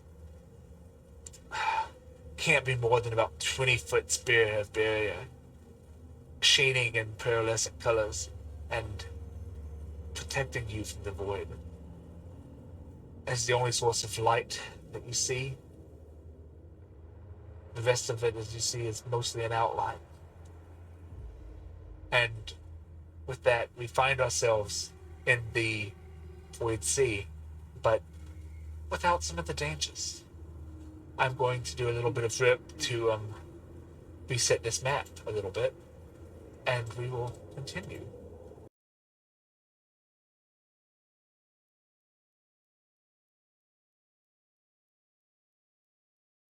And we're back. We couldn't figure out the live editing, so we'll be without a video feed for our friendly neighborhood bugbear. So our party above the voided hope, just escaping the void storm after being pursued from the endless dunes, a fragment that they either did not stop or somehow expedited the destruction of. The barrier expands again, covering the entire ship. Captain Detroit slumps back. Well, I'm glad that was just the little ones.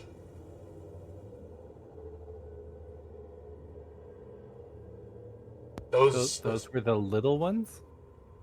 Yeah. I forget you all haven't seen all that much in the line of combat like this. Those things can be fucking huge, man. Yeah, those were the little ones. He barks a couple orders to some of the crewmates, telling them to go check damages, check what needed to be done. And he, breathing heavily, puts one hand up on the, not even getting up off the deck of the ship, just puts his clockwork arm up on the shore, and the ship starts to slowly march forward. He's like, well, we made it. And yeah, those were the little ones.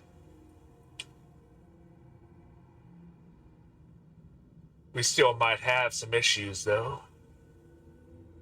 We didn't have a whole lot of food and a whole lot of food and rations. I was gonna have a hunting party go on before we left, but, well, he just kind of shrugs. It's like, I reckon we have enough food for 3 days, maybe? Well, we did bring the kobold.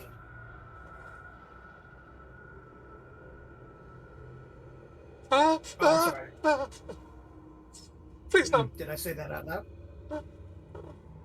He goes up to Skimpiller, who has saved him, and he's kind of sleeps over behind. No, don't do that. No, don't. I help. I'm a pretty good hunter myself. I'll help.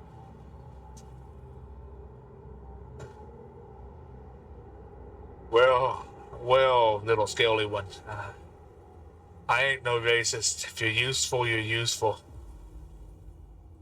If we can find a place to sit down and send out a hunting party, that'll be what we do.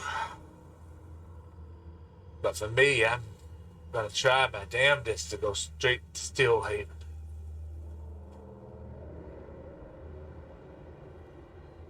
I would very much like to be home. Problem is, it's about a week's trip from here. Assuming I haven't lost calculation of the drift entirely.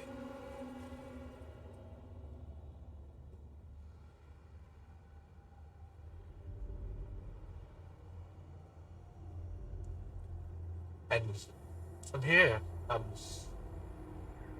we'll continue on along. At some time, I'm going to go talk to the purser and get a $50 gold piece diamond. Griffin does not have one. Says it should be easy enough to get at Stillhaven, but I do not have one now. So yes, we move. I need somebody roll me a d20. Sorry, everybody roll? No, somebody. Let me pick. Oh. Y'all can pick. But somebody roll me a d20. Marvin, you're good. Go ahead and roll. All right, here we go. 7. Okay. 7. You're fine. I don't like that. You're fine. Day and night is strange in the void.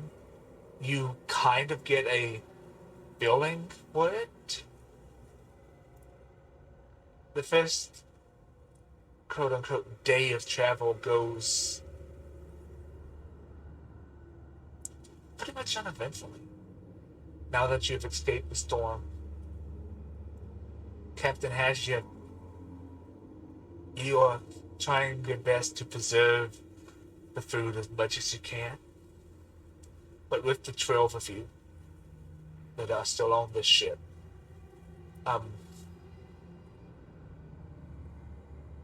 even at half rations, you only have 2-3 days of food left. Well, as a snake, I really just gorge myself and then don't eat for a week. So I'm pretty sure I don't need to have any of the food on me. If you choose not to eat, you may do that, but I mechanically, I don't think that is how that would work.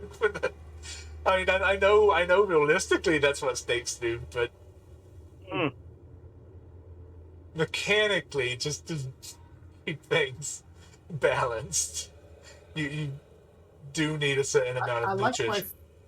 I eat my food live, so I don't think any kind of cured meat and all that is probably gonna. There may be some ranch on the ship. Yeah. Like If I you said, wish to I roll probably me, don't need anything. there may be some rats on the ship. If you wish to roll me a survival check to see if you can't catch any. With an 11, you do not, unfortunately. And if you choose not, Don't you eat me! but there are some rats on the ship, so that is an option for you, and perhaps the rest of the crew if it comes to it. The kobold is looking a lot more enticing now. As this night passes, what do you all do?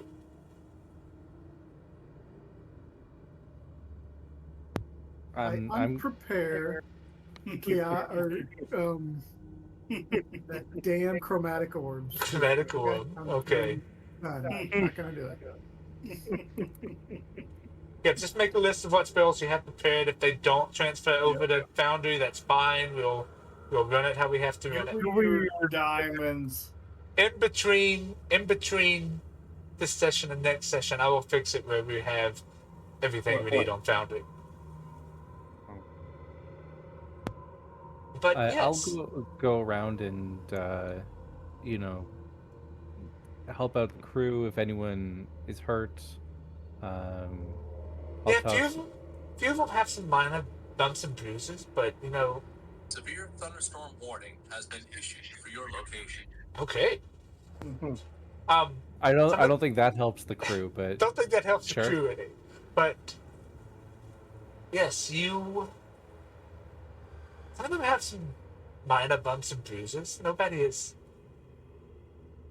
stupidly injured except for the man whose ribs, broke, who skimmed your throat trying to give him CPR. And the one that has about a quarter of his leg chopped off, he's put up in bed. From that kobold that was about to butcher.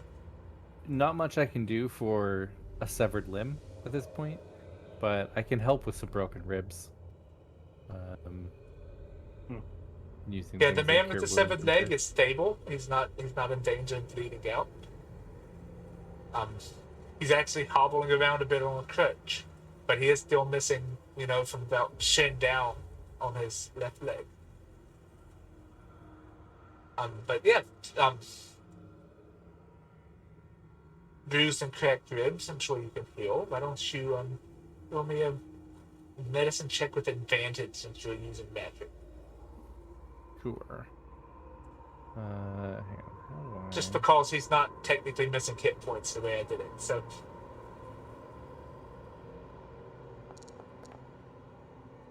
Well, there you go. glad I had advantage. Yep.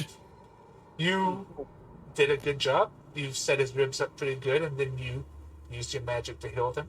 You don't foresee him having any trouble in the future. His lungs may be a little bit may have been a little bit damaged from the drowning, but even that seems to get a little bit better as you start casting your spells on it and you work on it. I will also just let you know that I'm preparing different spells than what I have. Yes, In again, case they don't transfer over. I will sit down and fix it so that we have everything we need on Foundry before next time. I thought I had already done it, but I guess not.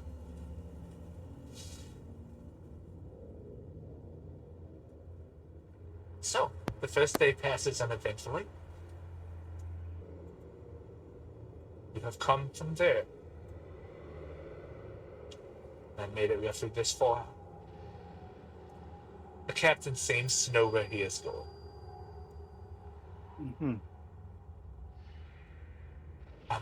Anything else in this first day of travel before we move on?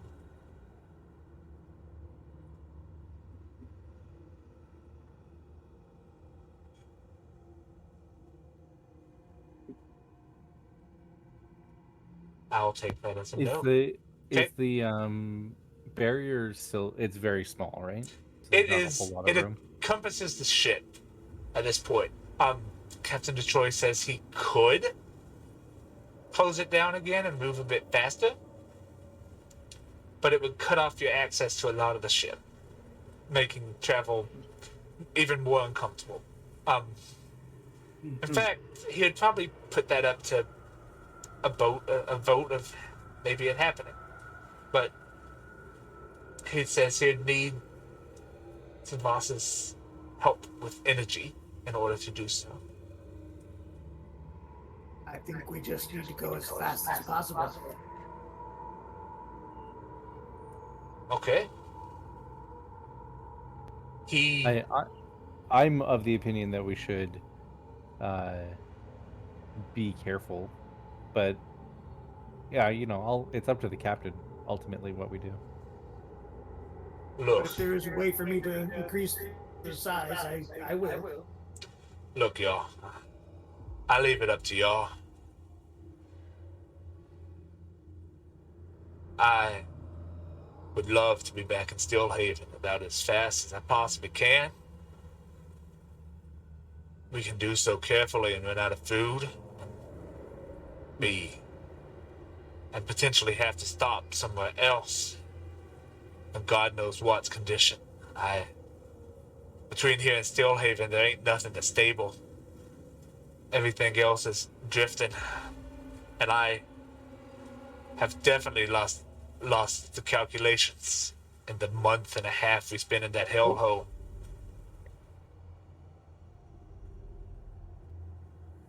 If I shrunk the barrier down, like I did in the storm, we could move roughly 3 times as fast. Get to Stillhaven in a few days instead of a week.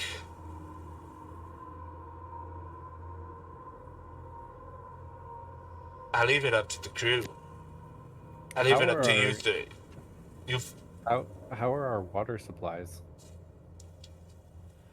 About the same as the food supplies. A little bit better. How about we do a half day on and a half day shut down?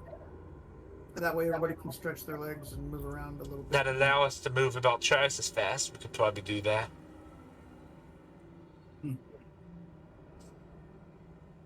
It sounds good. That seems like a good plan.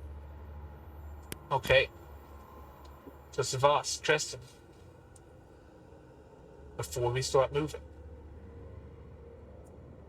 how many of your spell slots are you spending to increase the speed of this ship as Captain Destroyer guides you through the process of manipulating the shore? He says, I personally can't cast much more than a little bit of minor magic, but I have a hell of a lot of energy in me. I'll go ahead and cast 3 first level and both my second level spells. Okay. I'll save one for armor or mage armor. That's about all. Okay. Make sure you mark those off. And everybody goes. Crew members go about their time to go down the deck, pick up anything that they think they might need. Have we had a long rest? Yes, you have had a long rest in that first night. Oh.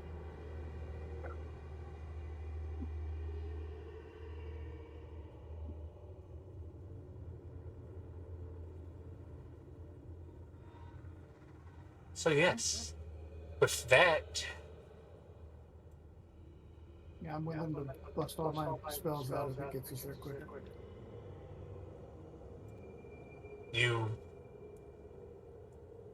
the ship positively skips over the water as it moves fast.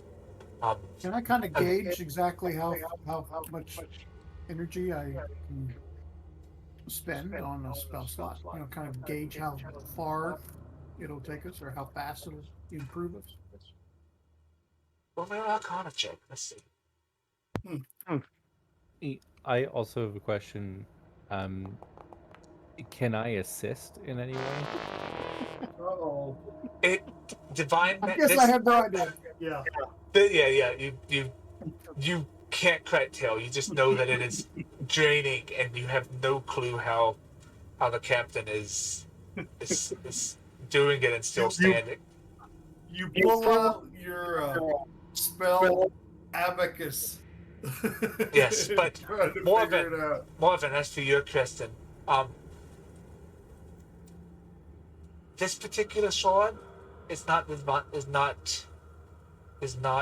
designed to accept divine magic. Most of them aren't. Every once in a blue moon, there will be a sword that accepts divine magic, but most of the time it's arcane. Um, you figure if you can get some of the sales, maybe once the barrier has been expanded for the night or something, you could perhaps tinker with them to catch more of what little wind happens in the void.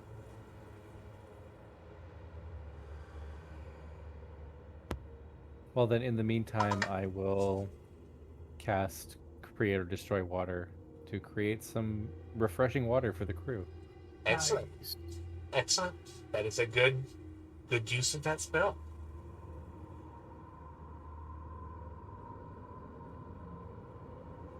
Okay, roll me a d20, somebody. I'll do it this time. I've already rolled my 1, so I should be okay. Well, low is good on this roll, so Well, excellent. So,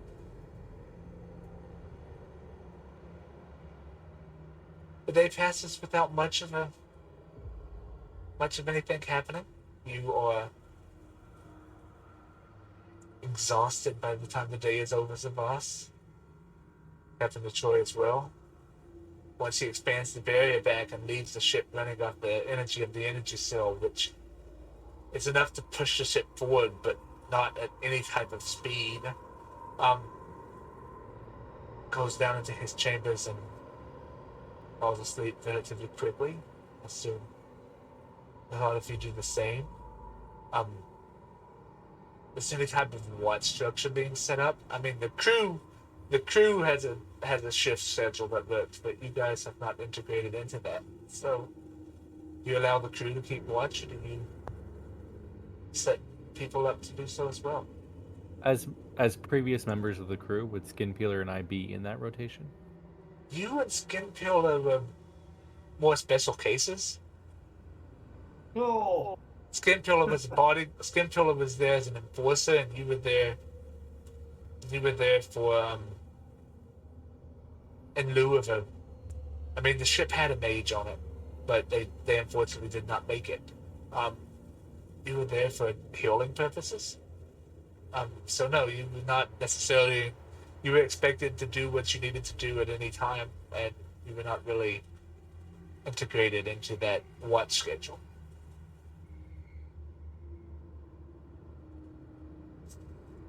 You were higher ups in the crew, is what I'm trying to say.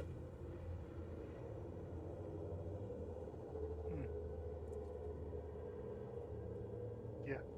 All right. All right. So if nobody has anything extra,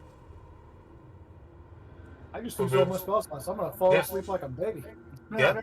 If nobody has anything extra, we will move on along. To day 3. And before we do that, roll me a d20.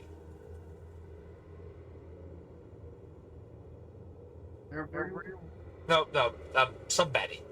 It's just a flat d20. It's your turn, Skin Peeler. Oh. All All right. Go to your chat. No. First icon up at the top. Oh, that's right.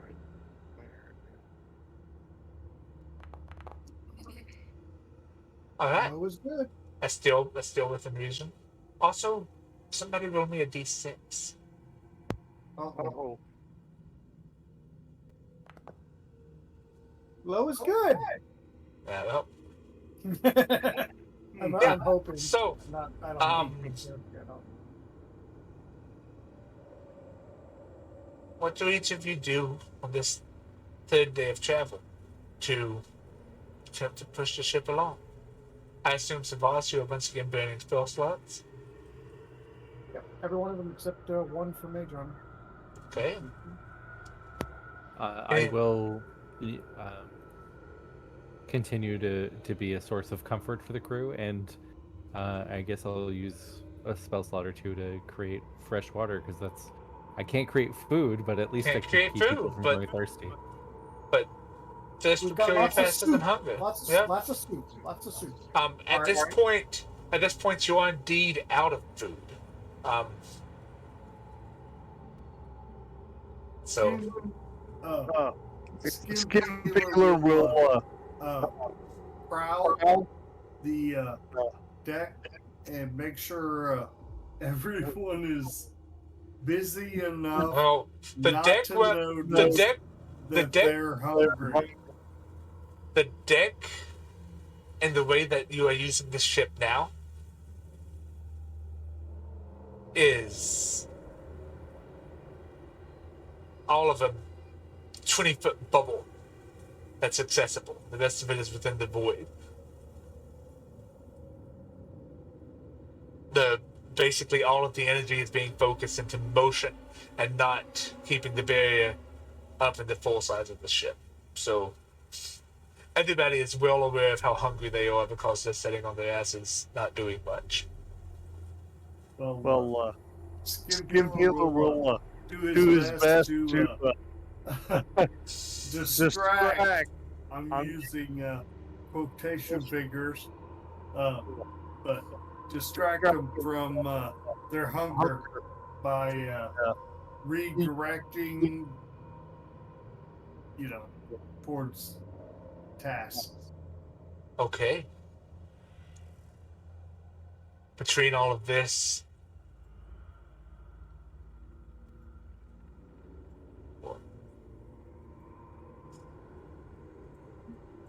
you do see a fragment, but the captain informs you, I need to make this vision a little bit higher.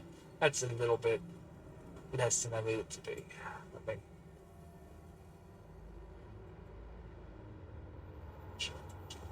Just double it. Go ahead and drag this way to reveal what should have been revealed.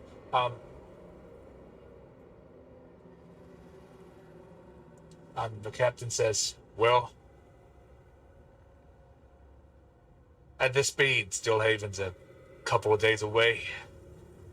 Do we want to go hungry, folks, or do we want to stop here and see if we can't pick up some food? He looks at the fragment for a bit. He's like, I know this one. Not much here. Forest and swamps, about it. Never stepped foot on it myself, but the charts say it's a forest and swamp type deal.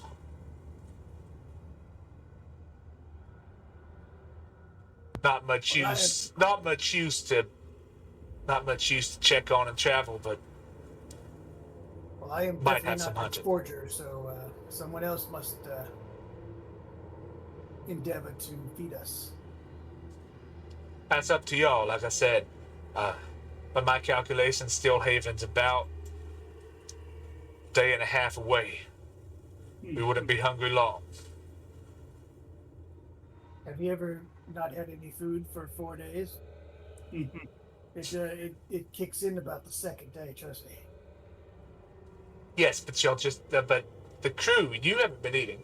But the crew, the actual food ran out like last night. Yeah, that's what I'm saying. Yeah. We ain't gonna make it 3 days, I don't think. It's about a day and a half, is what he said, if his calculations are right. Skin Peeler says, we're not gonna have enough crew if we wait 3 days. Where are y'all getting 3 days from? About at this speed, about a day and a half, is what I said. Oh. Captain, if we reduce the size of the bubble, the barrier, and try to move as quickly as possible, how quickly do you think we could get to Stillhaven? If you want to be packed in here more like sardines, um, I might could make it a day. We're already pretty cramped in here, but I could put us in a tin can. I will go about and poll the crew and see if everyone is willing to do that to shave time off. Peeler says, we'll be short a hand or two if that's what we do.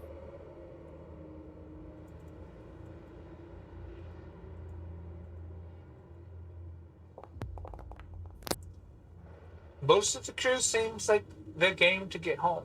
Like,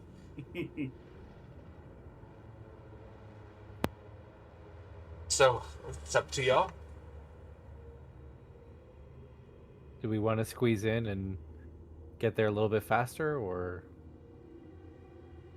go at the speed we're going and spend the extra half day or so? Faster's better. All right. Okay. So no hunting. Sardines in a tin. Sardines in a tin can. And It's not worth us losing time if we don't find something to eat. We know we can get something at Steelhaven.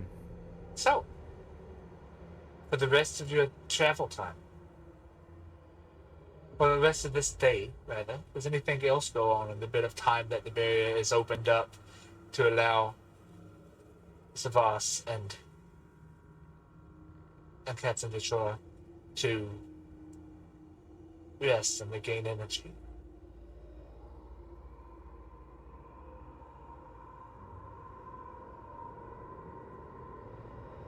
I think every day I'm going to try to figure out how much energy. So I will try another Arcana check to see if I can Okay. gauge how much. I figure I can add just a little bit at a time. Yes, with the 24 you get it better. You realize it's not quite a number. It's just that the energy is allowing you to move faster. It's not so much as a spell slot allows you so much movement. It's the energy that you're pouring into it. Captain, So you it and doesn't Captain matter if Detroit, you and Captain Detroit kind of talk, and it says, I mean, because he says once again, yeah, I can do a few tricks. He takes a hand off and does a little bit of prestidigitation, a few sports. He's like, but I ain't never had the magic like you had. I'm able to channel it. I've been told by some wizards that if I ever could do magic, like real magic, that I'd be a force, but I ain't never been able to do it. I'm not blessed with sorcery, and I ain't smart enough to learn it the hard way. Well, maybe you teach me how to navigate this big beast, and during combat I might be a little more effective for you. For the sake of mechanics, I will say, narratively, it's just energy. But for the sake of mechanics, I will say that every spell level that you put into it per hour is about another mile of travel. So if you were to burn a 9th level spell slot, you'd have an extra 9 miles that you could travel in an hour. That's still pretty quick. I mean, it's not really worth a spell slot, but It's not. Okay. it's not really worth the 9th level spell slot, but not at all. Yeah. Okay. But most of the time, you're not trying to push the ship that fast. It's a balancing act. It's much more with the barrier being compressed this small. But in all of you, and this is for everybody, in all of your time on a void ship, this is kind of unique to this one. You've never heard of a pilot shrinking the barrier before. The barrier usually encompasses the ship and about 4 or 5 feet on the outside. Sometimes with some of the ones that are capsule, it just encompasses the ship itself. This seems to be something that is either unique to Detroit or unique to the Voided Hope. Okay. And you can't be sure which unless you asked. Well, I'll still like to learn how to navigate with the boat, if possible. Yeah, In case Troy I have tells you pretty... another boat that needs to be navigated. Yes. I'd like to be able to do that. Captain Troy tells you pretty frankly, I'd be happy to, but now ain't the time. I barely have the energy to talk right now. You learn by doing. I'd imagine you'd pick it up pretty fast with the amount of energy you're putting into this thing. Looks like we might make it. He takes out an energy cell, and he's like, oh, I hate to do this. You see 4 empty energy cells laying on the area there. He reaches up into his arm, takes out the gold and purple and green crystal, and you can tell now that it is a little bit smaller than the energy cells, but it is an energy cell. And he plunks it into the scene. He's like, I sure hope we ain't got a fight, as his clockwork arm just hangs limply by his side now. As he walks off to get rest, and unless anybody else has anything else, I need one last Trinity roll. All right, Marvin, your turn. Yeah. Your turn. I was gonna say I think it's my turn, so let's see how we do. Low is 7. good. There we go. Low is good. Low is good. At fast speed, and you can see the last bit of energy within this cell start to spark and sputter out. You come up on the fragment of Steelhaven. It is quite the large fragment. You hit the barrier about a quarter mile, maybe a half a mile, away from land on one side. And you get this slight, everybody hold on. And for God's sakes, lower those cells, we'll need them here. You get a as you pass through the barrier into light. You can now see clearly. You can now hear clearly. The captain and I had assumed Savas as well. Let out a huge it's finally the energy of maintaining this. It's gone, and this last energy cell, it seems to be more fragile than the other. You see a little crack form up it. It's like, oh well, damn. Now that we're actually home, oh my God, he's gonna kill me. He's going to fucking kill me. Y'all might have to save me from a fairly attractive half-orc. He's gonna kill me. And we come up on Steelhaven. You sail somewhere between a quarter of a mile and half a mile into the port of this fairly large city. Watch it, as is tradition. I probably have not turned vision off on the scene, and I broke tradition.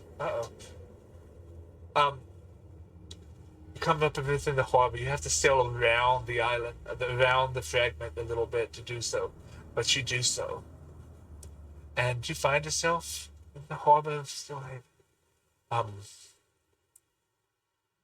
You pull up to one of the most northern docks. Up here to what looks to be a large shipyard. It's like, man, I don't want to take the ship in here. I'd much rather take it to the Starwater District and just deal with the damage. Oh fuck, he's gonna kill me. As you sail up to the to the dock, to this large shipyard. That is not what I meant to click. To this large shipyard. I did not put any happy music on there. Let me see something. We'll try this one.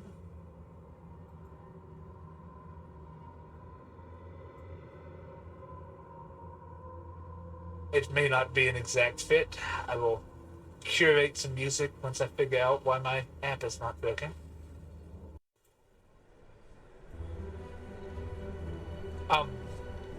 But yes, you come up to this dock. People are working and working. Once you get within vision, you see one of the men. Here you see he's an average-sized human with a pretty grisly beard. Looks up and he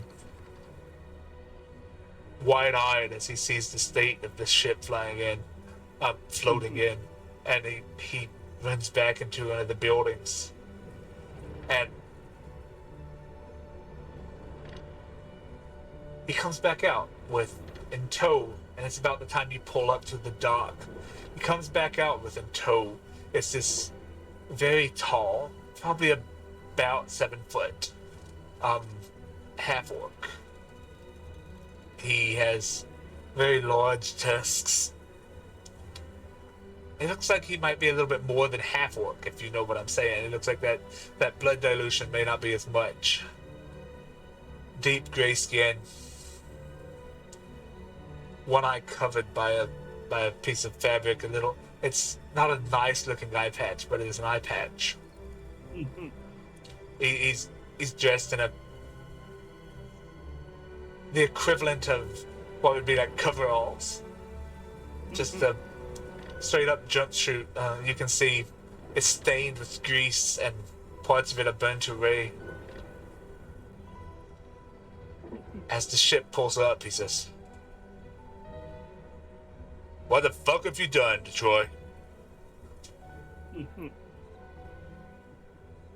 Skip will take note of the A severe iPad warning has been guy. issued for your location. Just keep him on his radar. Do any of us that have been in Stillhaven before recognize this particular? Roll me let's just call it a straight intelligence check. Cool. Just have I to ever check. been here? You have been to Oh, Stillhaven?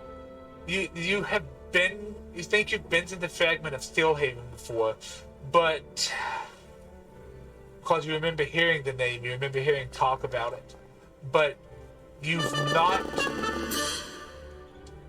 But if you'd let me finish, it's just a natural trinity. I was expecting a one. So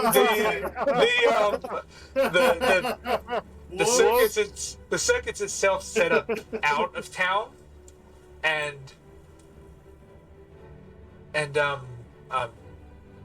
your circus lead, I forget his name, it slips my mind, but he was not letting people out and about here just because it's a much larger place and he didn't want any trouble being caused.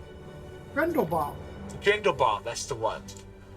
He did not want any trouble being caused, so he kept everybody pretty close at hand. Probably out here in the farming districts somewhere, he set up the circus for people to come and do their thing. A giant half orc with tusks like that would probably, if he was in the crowd, I would probably recognize him. Yeah. Marvin, yes, you do remember him. You've seen him about. You used to work in your backstory. You had your little business at the docks. You know that he is the quartermaster's not the right word here. He is he runs the shipyard for the collective. The dockmaster. The dockmaster. He runs the shipyard for the collective. He handles repairs. He has had a hand in building most of the void ships. He is indeed a fairly old half-orc. um, graying hair.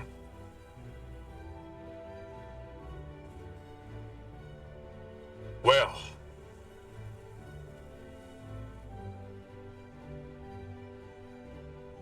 I know I divorced you for a reason. You can't even take care of a ship.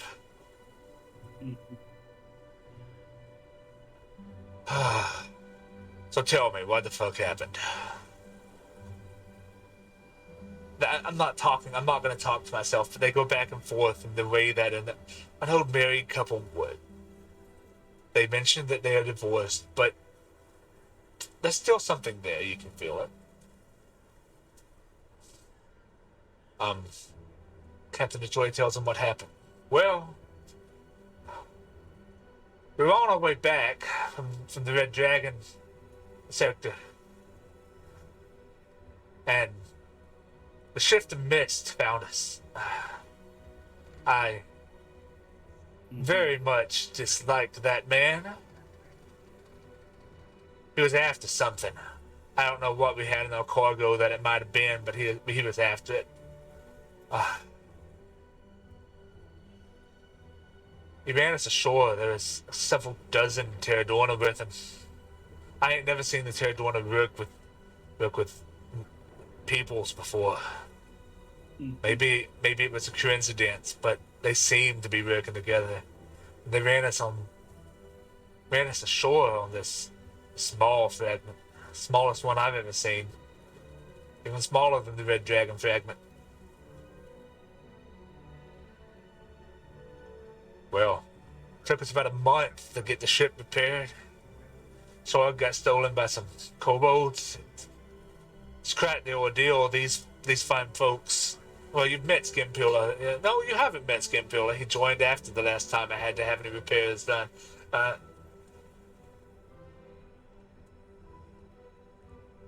But these fine folks helped find the shore, get us off.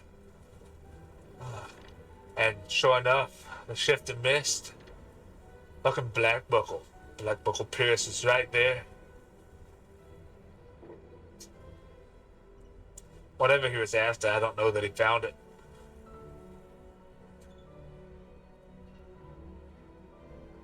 He managed to get away. I had to sail into a void storm. You can see the damages. And as you all are stepping off the ship, looking back, you do see that the state of the ship, it did not stand out to you as much on the island because it was wrecked on an island. As you look now, you can see where pieces of the metal have been just flowered out by cannonballs, and it's in the hell of a shape. It's like, yeah, and you're gonna have to forgive me. I think we pushed the shore a little hard this time around. We ran out of food, had to get back fast. The orc looks at him. It's a glare that only could be given to somebody you love. Says, did you break my fucking sword? I worked hard on that one. Tailored it specially for you. Troy's like, yeah, it's a gift of love. I know, baby, I know. But, like you said, we got divorced for a reason. He said, no, I didn't break it. But, it ain't in good shape either.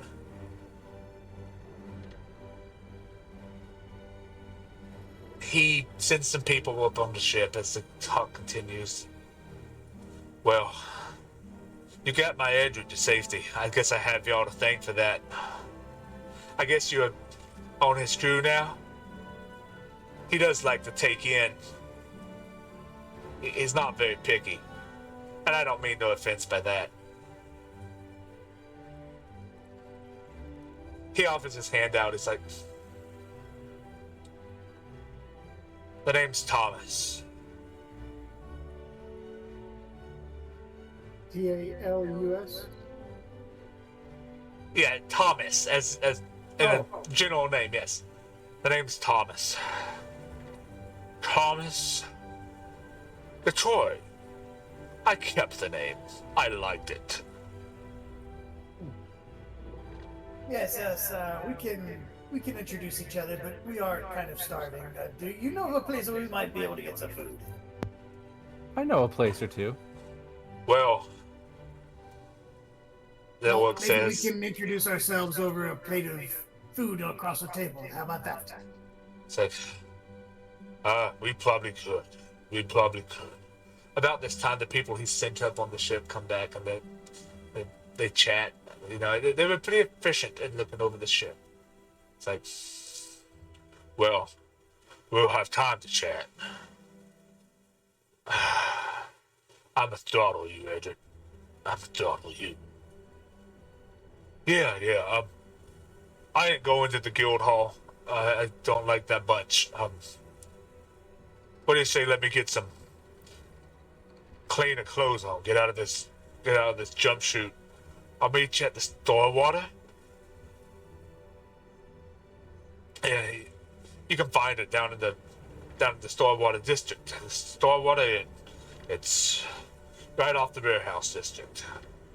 Fairly simple to find. I'll meet you there in about an hour. Which is a lot sooner than the 2 weeks it's gonna take me to fix this damn ship.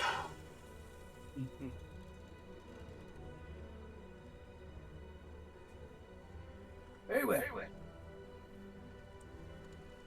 And yes, you continue on to. I'll let Morven describe some of the city. I'll describe the city, and Morven I can will be the ask guide. Marvin. Yes. Marvin, I do need to find a jeweler, if possible. Oh, I'm sure we can find one or two. You know, that's Yes, you remember a couple you used to work with.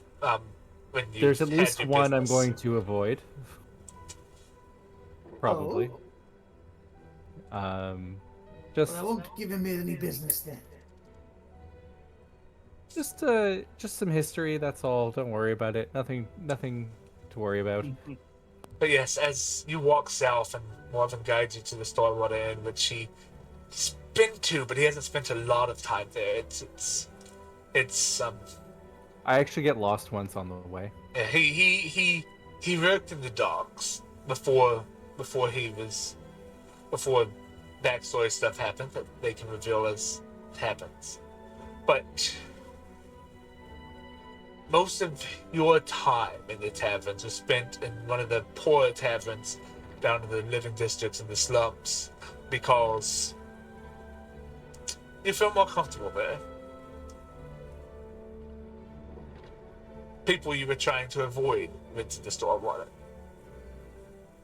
It's a mid-class type of place. But the buildings stretch up. It's almost like a modern city, if I had to describe it. Tall buildings packed in, relatively close. Not skyscraper tall, but relatively tall buildings. 5 or 6 stories is the average. Every once in a while, you'll catch a glimpse of a shadow on the street. You look up to see these blimps and dirigibles. Not really that. It's more of ships being upheld by balloons. It's very odd mixed in architecture between what we would call steampunk and what we would call modern today. But finally you make it to the Storewater Inn, somewhere in that area.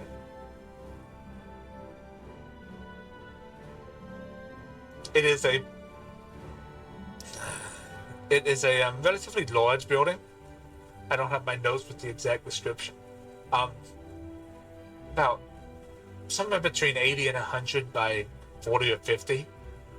It's a relatively large building. It's one of the shorter buildings in town, being right outside of the warehouses on the docks. It stretches up about 3 stories. It's stands out from the rest of the architecture here as it is in a more of a Tudor style. You can smell the food being cooked inside, and it's the most glorious thing you ever did cook. You walk inside the bar, and by this point it's fairly late in the afternoon. The sun's starting to set.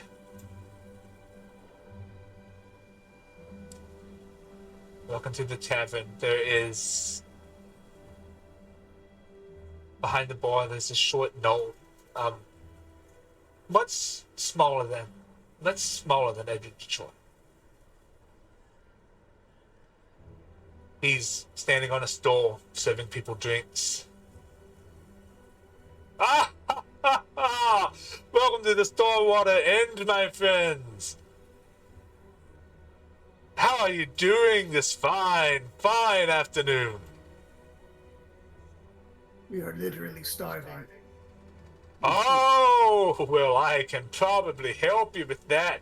Oh, What kind of selection of live creatures do you have?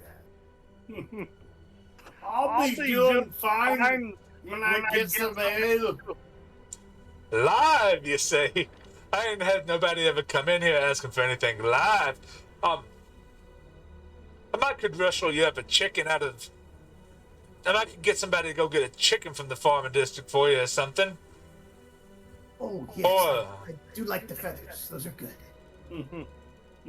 Yeah, I'll see about that. He calls over a young man with scraggly red hair. I mean, he says, hey, you hear him. He cannot talk softly, but he's trying to.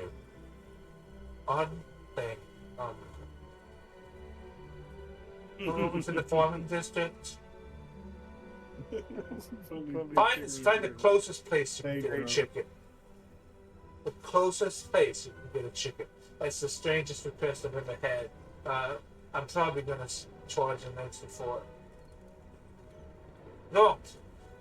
Yes, live food. We can do that for you. It's an odd request, but we can do it. I'm sorry, I'm being so rude. Name's Elliot Deton. It is simply lovely to meet you. Oh, more of it. Elliot? Don't you still owe me?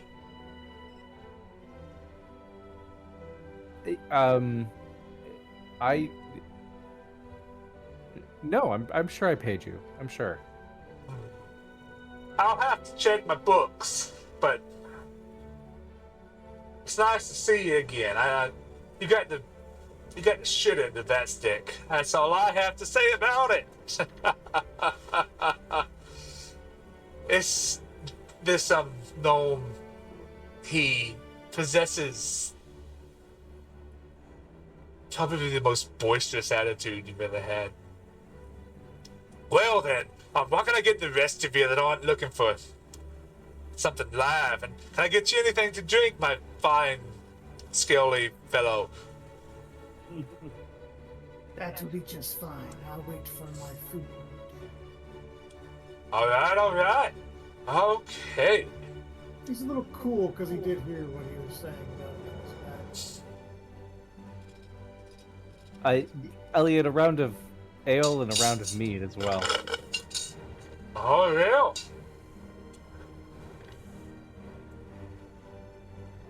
For you, I ain't starting a tab, though. Okay, I'm good for it. It's fine. Says, all right, so that's 3L, 4L. I see the captain back there. You buying for him, too? Probably not. Yeah. I tell you what, I'll pour you up a gallon. That'll be 3 silver pieces for the nice thing of mead. It's the best thing in the house right now.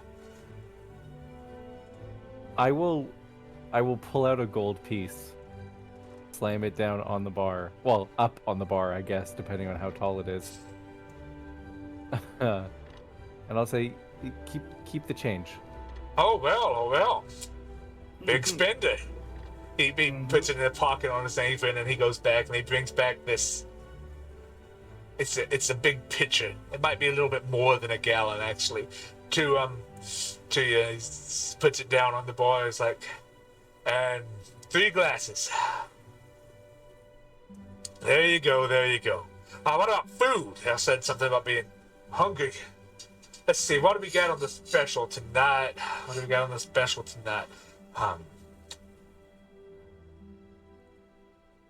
Well,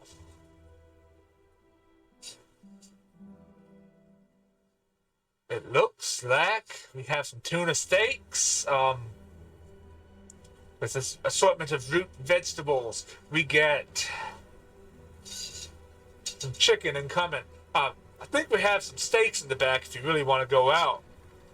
And as always, Yeah. as always, we have the gumbo. We always it's a special. Gumbo. That's what I'll have. All right. Well, the gumbo's 5 copper a bowl. He looks up at Skimpilla. He's like, for you, I'll give you 2 bowls for 7. Sounds good. It's like, well, go find yourself a seat. I'm sure my wife will be around in a bit. She'll bring you your food to you. Go find yourself a seat. The pub is, the bottom of it is, it's got a few little alcoves. For the most part, it's a big square building with several tables of varying sizes. Captain Detroit has ordered himself a drink from one of the bar hands and has sat down in a booth in the corner, and he kind of gestures you over.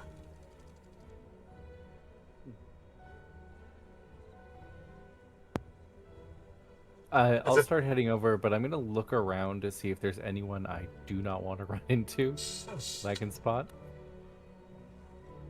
Roll me a perception check.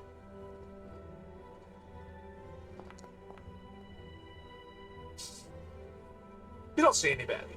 Yeah, that seems about right. You don't see anybody. But yeah, there's a fire burning in the hearth. It's nice. It's comfortable. You can see and hear properly. And again, the food and ale sounds and smells amazing.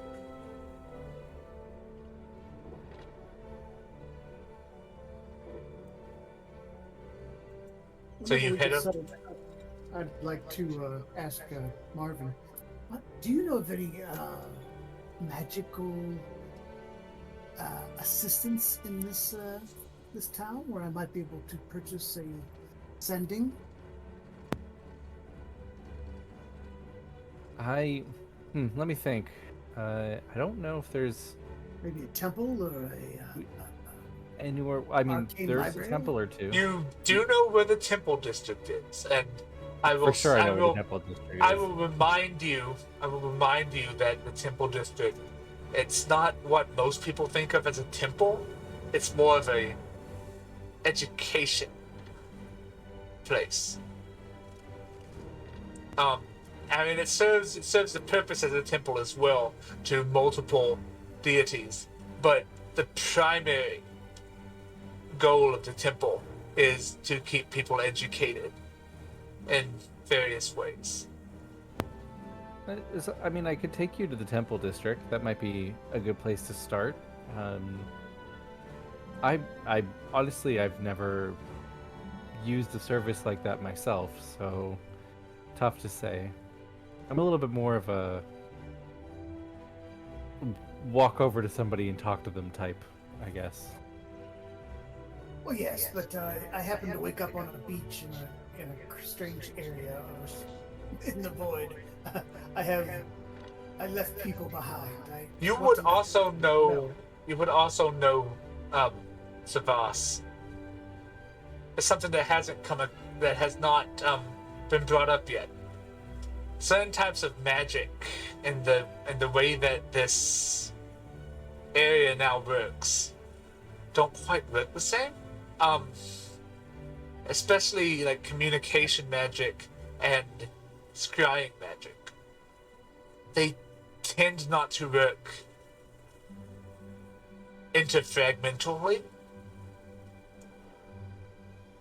Okay, In don't need fact, to worry about it. the odd thing, there was something odd with the Orb of Longing. You found it odd that it could scry interdimensionally, that it showed you something that was happening not on the fragment that you were on. That might bear some research. Yeah. Okay. But in general, spells like sending and message and divination and scrying like that only work on the fragment that you are on. There has been rumor, you're a wizard, you would have picked up on the rumors. There has been rumor that there are things that will allow you to cast cross-dimensionally, but they are rare and usually not easy to get your hands on. All right. We'll probably have to wait on the temple then. Well, let's eat first, then we can go exploring, maybe find out some more about that object. Yes. I'm sure if anyone knows what's going on, they'll be here in Stillhaven. This is... So you've made it to the table at this point. Tori says, yeah, some of my buddies up at the collective, I don't hang around with much of them. Can be a bit stuck up. We're talking about something like that. I don't know that any of them found anything like that, but they all like to talk a big game.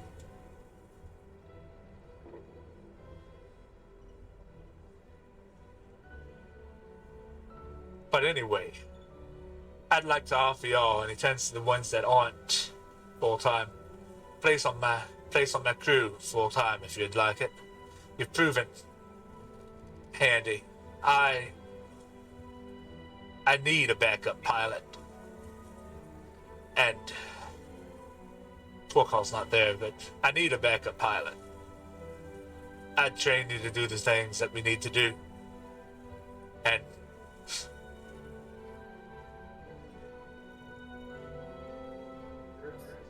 according to Thomas, we got some time.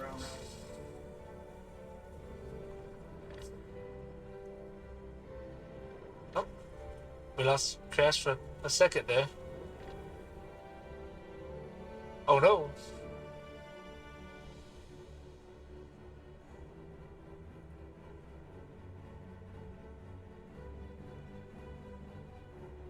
I'm sure that's an emergency and he'll be back in a second.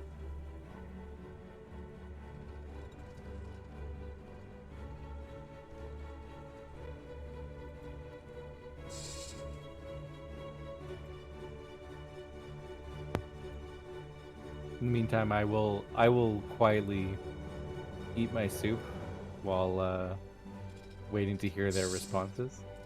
Yeah, there's a reason the Starwater Inn is known for this gumbo. That's the reason they serve it every day and not as a special.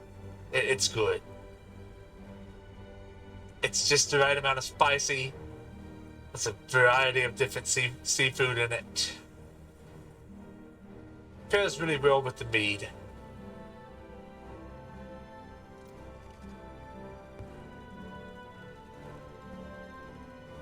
I'm enjoying the mead. Delicious. Yeah, it is. This particular mead is made from the honey or jelly of a carnivorous insect that lives within the mountains. People stay away from it as best they can, but it's a family live somewhere in the Northwood that forms this. That they've created some kind of bond with a particular colony of them, and they managed to get this jelly, the dire stinger, and it's very sweet mead.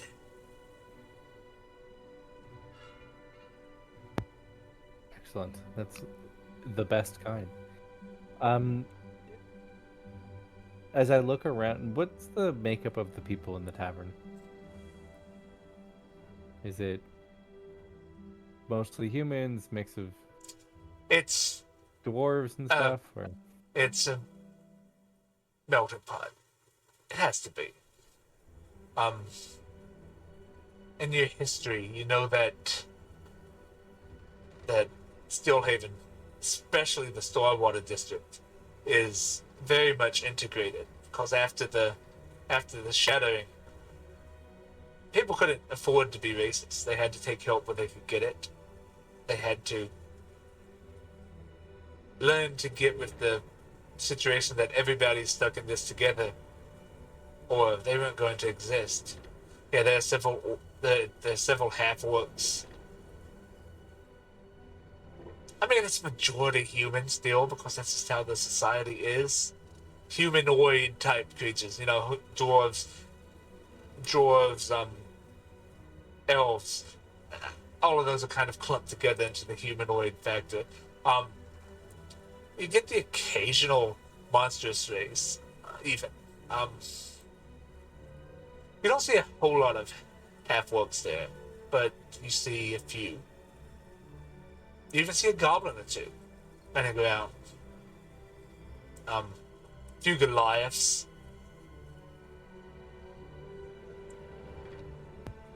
Most Yeah, a little races...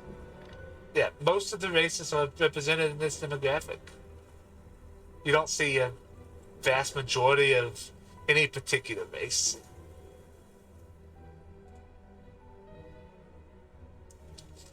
And this bar at this point is pretty packed up. It's all over the place. There are at least 20 or 30 people in here.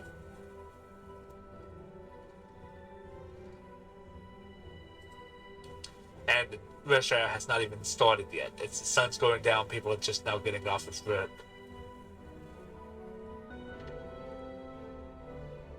I'd like to head back up to the bar and take Elliot aside. All right. Oh, yes. Oh, what do you need? Listen, just in case I'm somehow mistaken about paying you back, how much did I owe you again? It's been 5 years, my man. I don't remember. I don't rightly remember. I'd have to get to the logs. But I remember when you left, I was saying I'm going to have to send my wife over to Small Town to get some of that money out of you. But maybe I'm mistaken. We'll look in the logs. We'll figure it out. No, I'm pretty sure I paid you. We're good. Don't worry about it. It's fine.